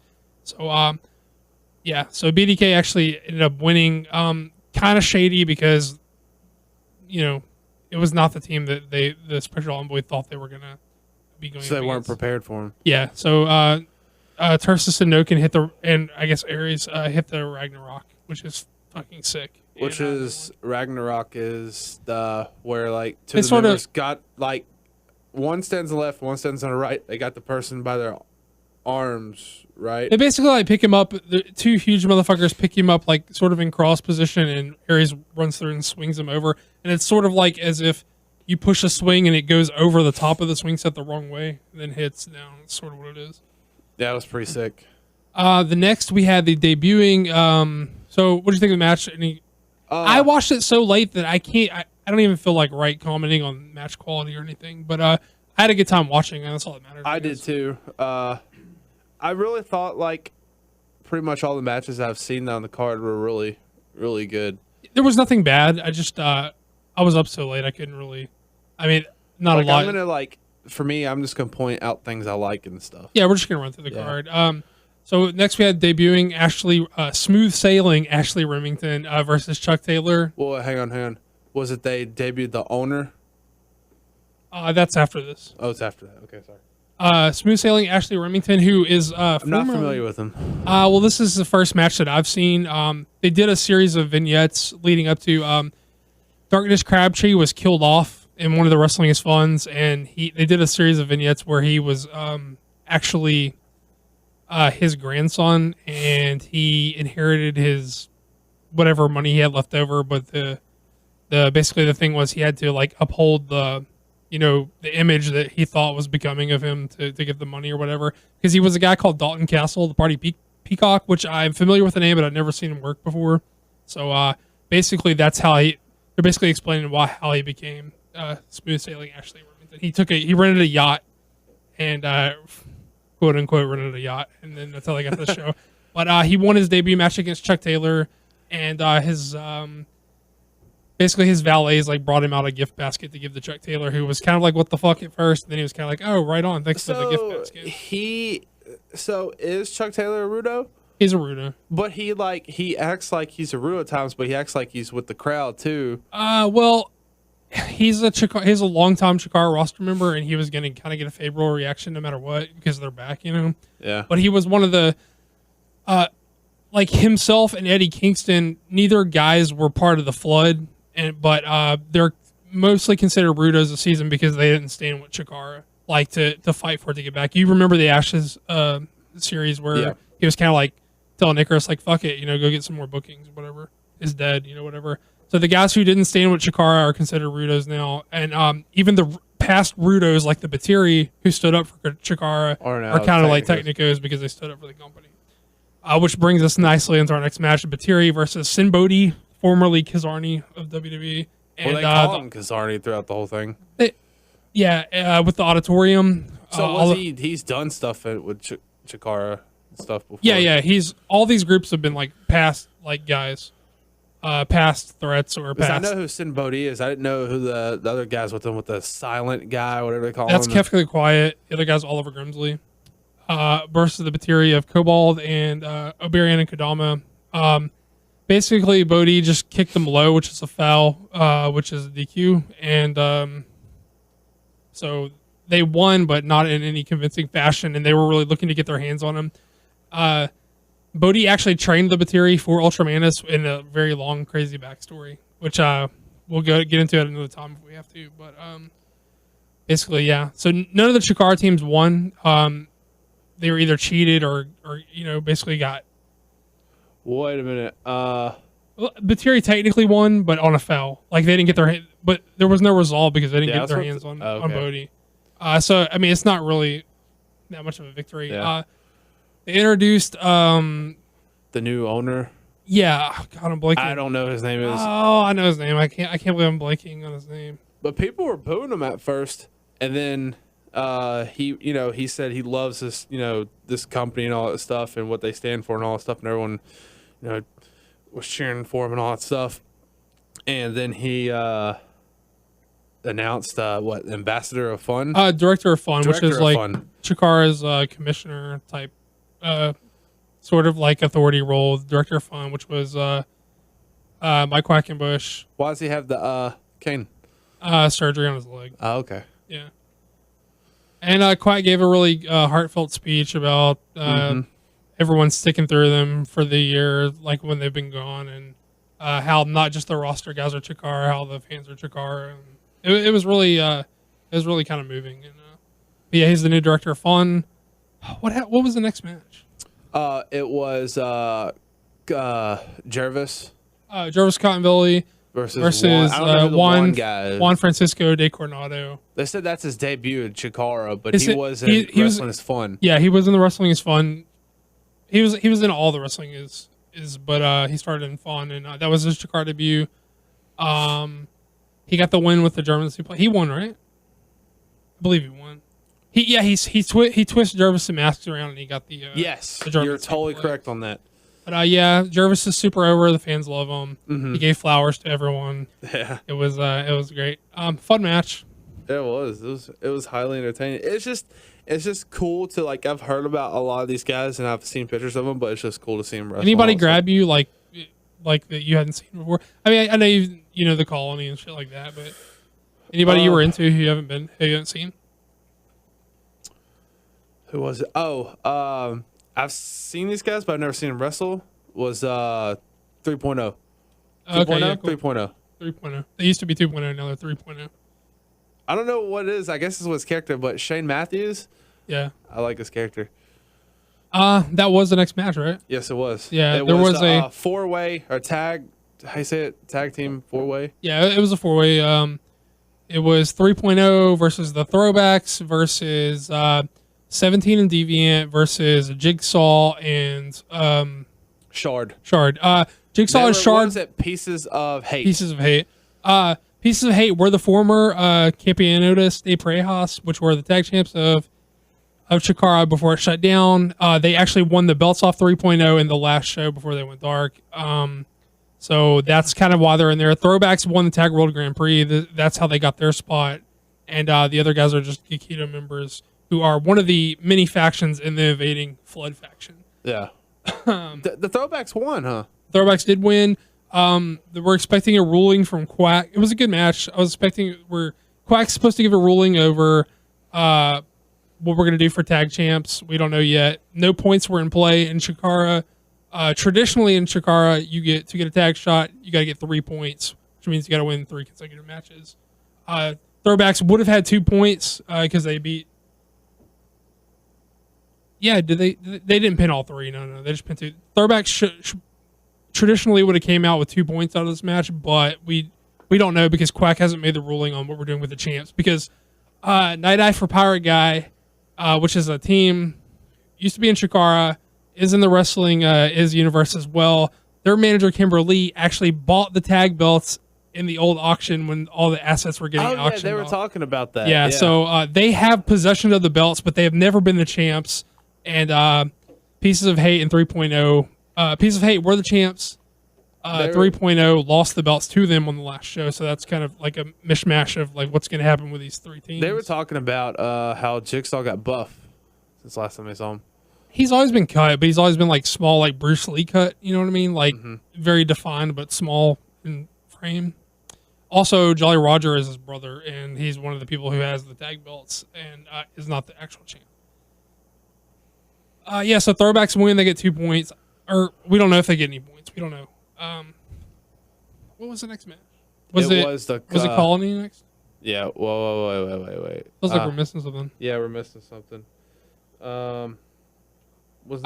Jimmy Jacobs versus Archibald Peck. Yeah, that was highly entertaining. They were like, what was it when they first came out? Oh yeah, this is Archibald Peck. He's back from the future. Is it back from the?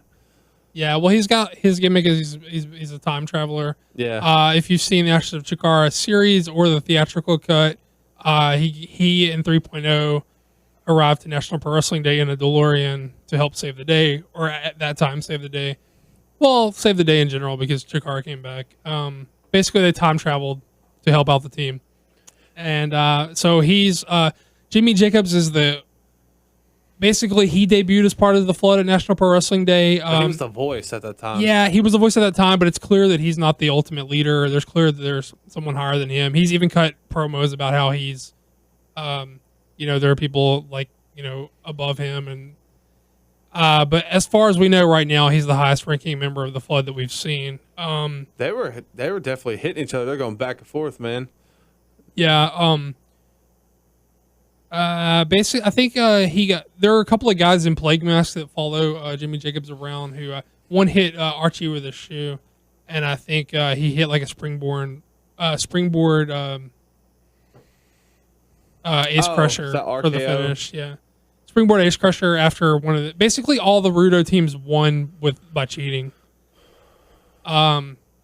Then we had the Colony, which is Assailant, who was a former member of the Geekido, who is one of the subgroups of the Flood, who through Chikara Barometrics was placed on the Colony like last season. Who eventually the fans came around on. He became a Technico, so to speak. His allegiance was tested throughout the time. He proved himself, so he's no longer Assailant as one of the Geekido. He's now Worker Ant, which is a former Colony member's gimmick. So it's sort of like a superhero handing his roll down, that kind of a thing. And they wrestled the Colony Extreme Force. They lost because they basically Missile Assault Ant hit a missile launcher on the exposed turnbuckle. But I have to say this was my favorite match. It was just cool to see Worker Ant as Worker Ant now and not Assailant. He had awesome gear. He had a hard hat and a tool belt and reflective safety gear on. He had awesome gear.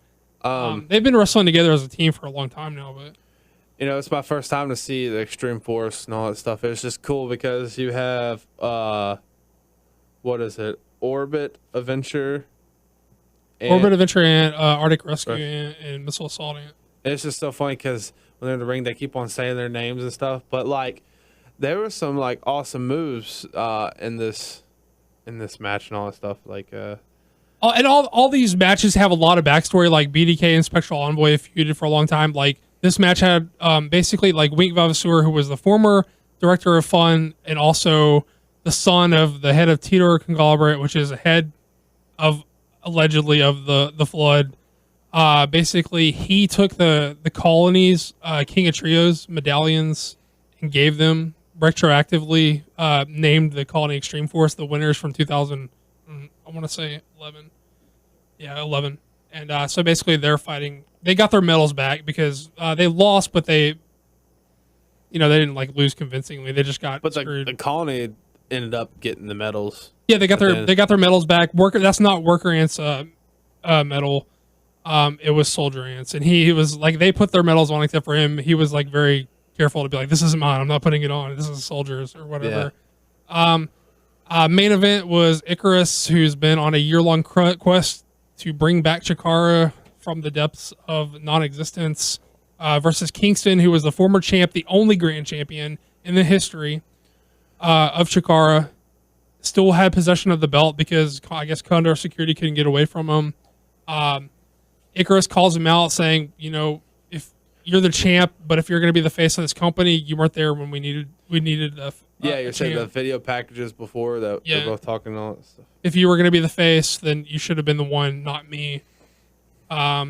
Basically, Icarus won. Yeah. Yeah, this is a hard-hitting match, man. Yeah, supposedly Icarus had a concussion, which sucks. It did get sloppy at the end, but he looked loopy, so you can kind of tell. Yeah. He didn't lock in Chikara special. I know earlier we were talking about that. Yeah, that's how we were talking about that earlier because I wasn't for sure. I heard about it, but I haven't seen that. I was like, how is that? How is he supposed to submit to that move? I don't know. He didn't have it locked in good, but he had the concussion. But the locker room emptied to cheer him on, much like they did to Eddie Kingston whenever he won the belt.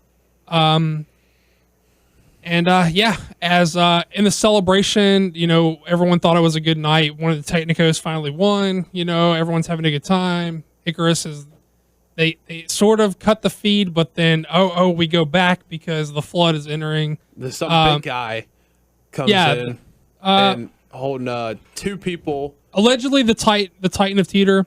He is what we're calling him for now because we don't know his real name. But he was a humongous guy, and Titan of Teeter was like one of the crazy like on Archie's serial killer board, like in the Ashes video series. Oh, really? So that's why we're assuming who that is. But yeah, he had two guys under masks. One being Soldier Ant, who is a former Colony member who didn't it look like he had like one. Yeah, he's missing an antenna. Yeah, he has like a little like those like tape X's over it, like from where he's missing. And Delirious, who's vowed vengeance on Ultramanus Black because he was under control of the Eye of the Tier. So they're both now by the BDK. Those guys. Yeah, so they have control of Soldier Ant. We assume because they still have the Eye of Tier, which can control people because that's how. Can't talk. But that's how Delirious was controlled. But basically, Delirious came back. Soldier Ant came back. Delirious attacked Ultramanus because they have a feud, long-standing feud. Soldier Ant attacked the Colony because he's being mind controlled, or he felt fucked because they didn't fight to keep him on their team during Chikara Barometrics. I think it's awesome to see Dr. Cube with the Cosby sweater. Yeah, that's probably not the real Dr. Cube. We're thinking that he's not, because in Kaiju, like he was shot and killed, and he's been acting weird ever since he came back. So no one thinks that's the Frankenstein.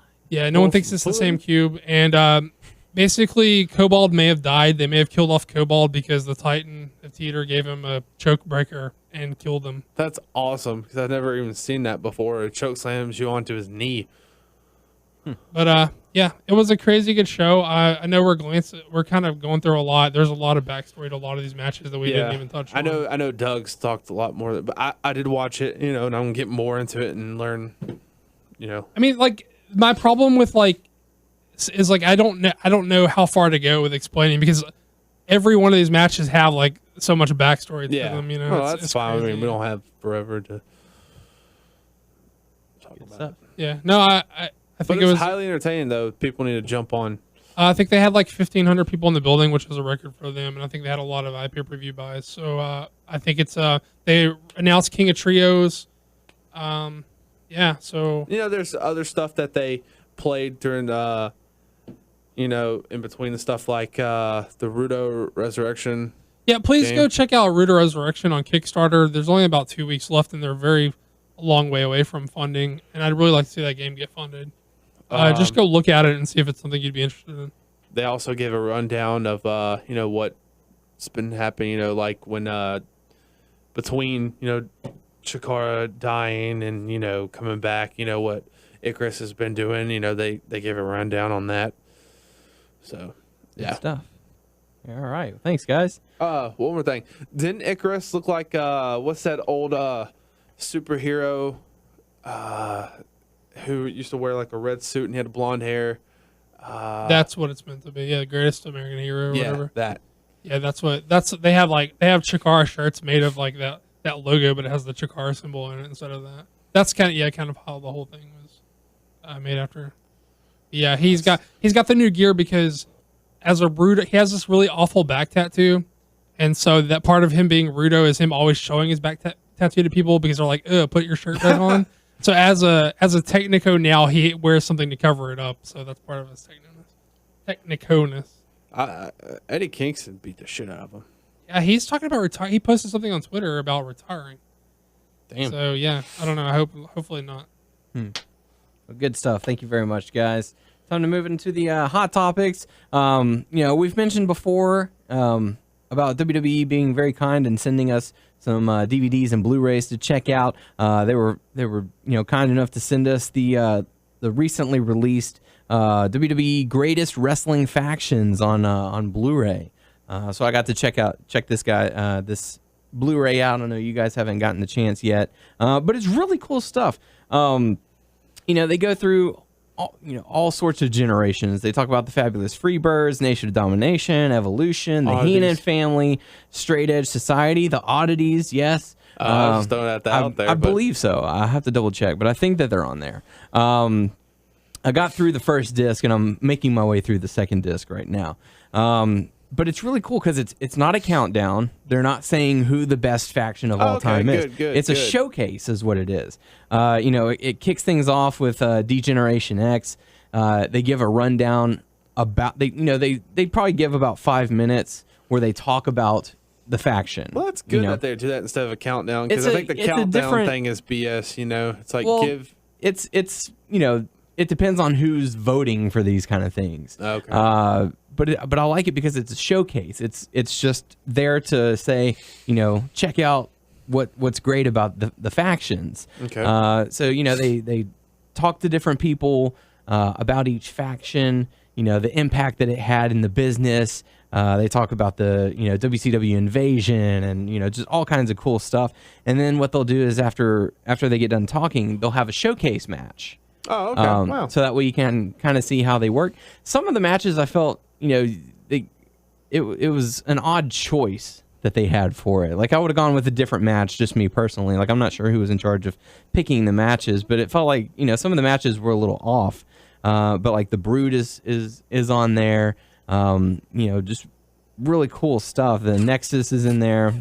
They're even part of the cover, which is really cool. The DVD has 3 discs. The Blu-ray has 2, but it's all packed into 2 discs. And what's really cool is that the Blu-ray has 3 bonus factions that are on there. I'm not going to tell which one it is, so you have to go out there and get it yourself. But it's really cool because you get to see it. They talk about each of the factions, and then you get to see a match that they said some of them haven't even been released before. So you get to see some kind of rare matches, or cool. some matches that you haven't seen in a while if you're an avid Raw watcher. So it's really cool to see. Highly recommend picking that up if you're a fan of factions.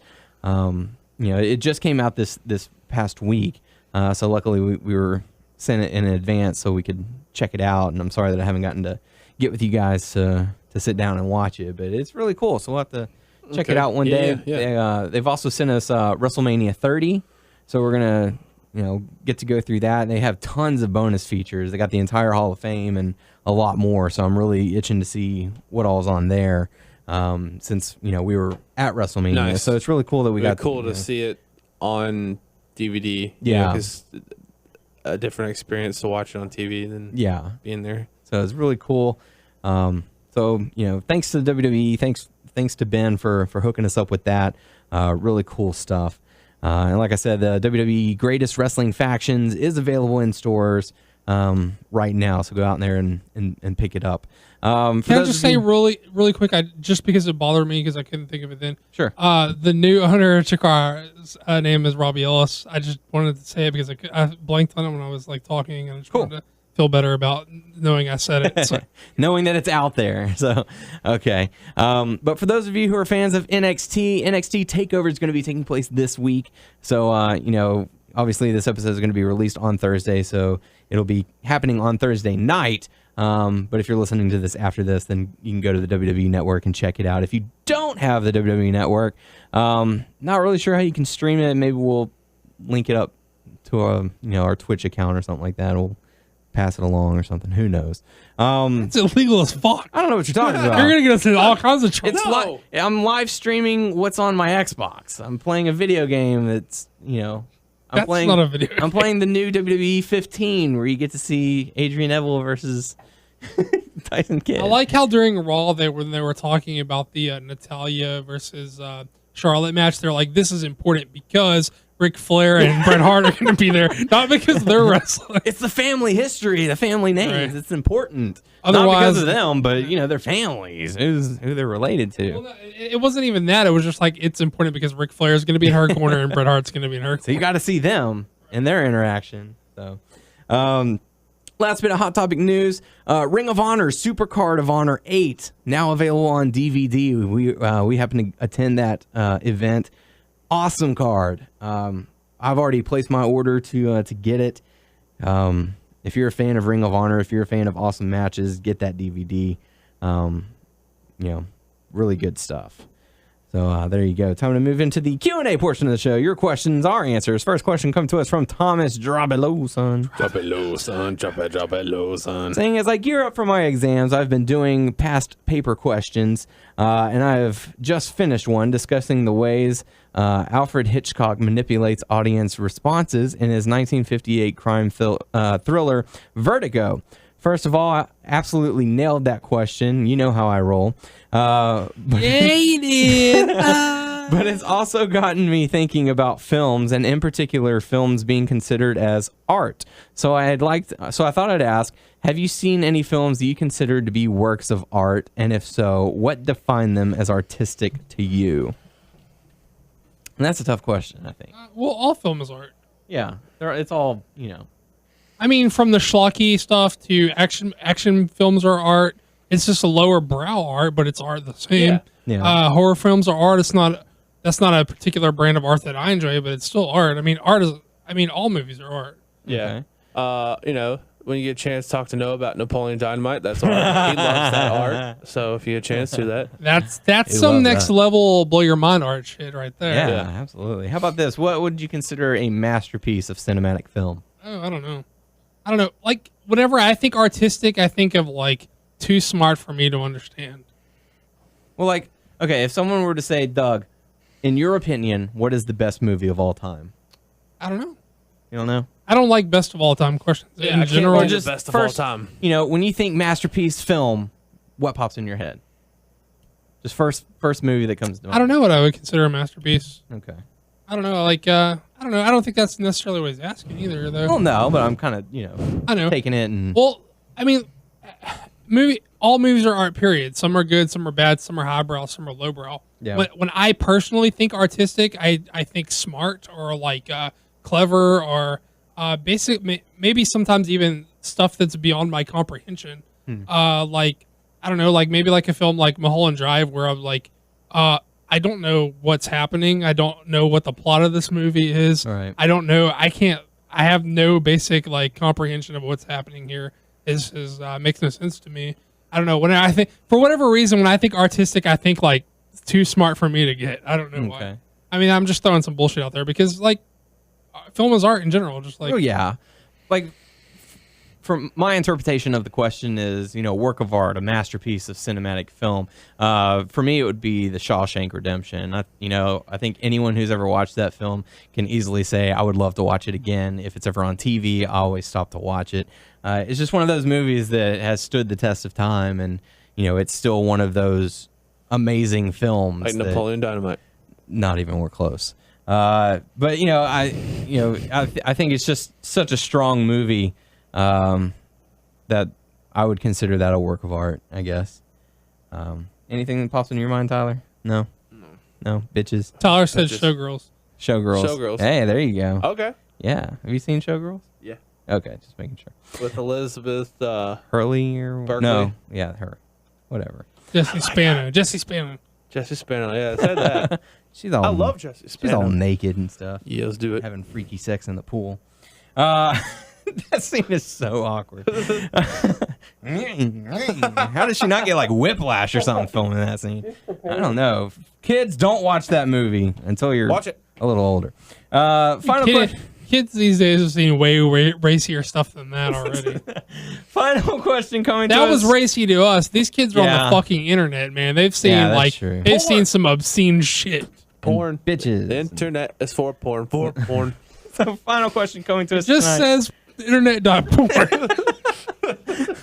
Final question coming to us from Ben Full saying, what's up, guys? Love last week's show, and I wanted to ask you this question. Since you don't like the idea of feuds that should have ended ages ago, what feud was boring? What feud was so boring you wanted it to end, but it dragged on? And thank you for calling me your boy, Daniel. Hashtag Ben and Daniel BFFs. Hashtag Kali sucks. You guys, okay, you and your best friend. That's all you got. All right, sounds good. We'll do. So that means you guys are out of the running for best friend. So that's something you're okay. We're each other's best friend now. Okay. Yeah. Cool. So me and Tyler are best friends, and you and Ben Folds are best friends. Oh, poor Ben in the UK. Yeah, bragging rights. So you're friends with Ben Folds. Yeah, suck it. So, Feuds that was so boring you want it to end, but it just dragged on and on.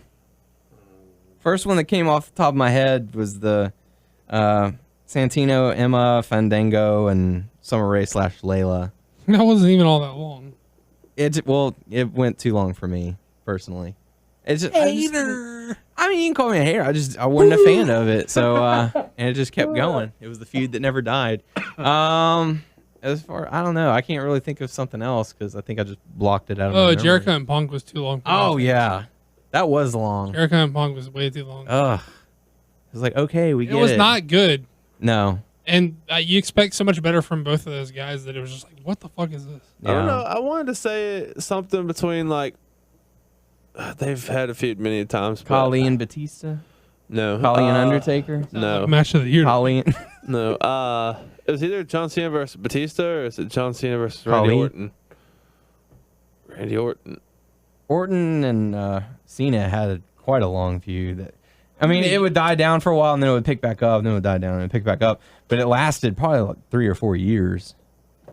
Yeah, I mean, it was like also the it was like Cena him and Edge and like Cena and Edge. Yeah, those were two big. Those were two big feuds.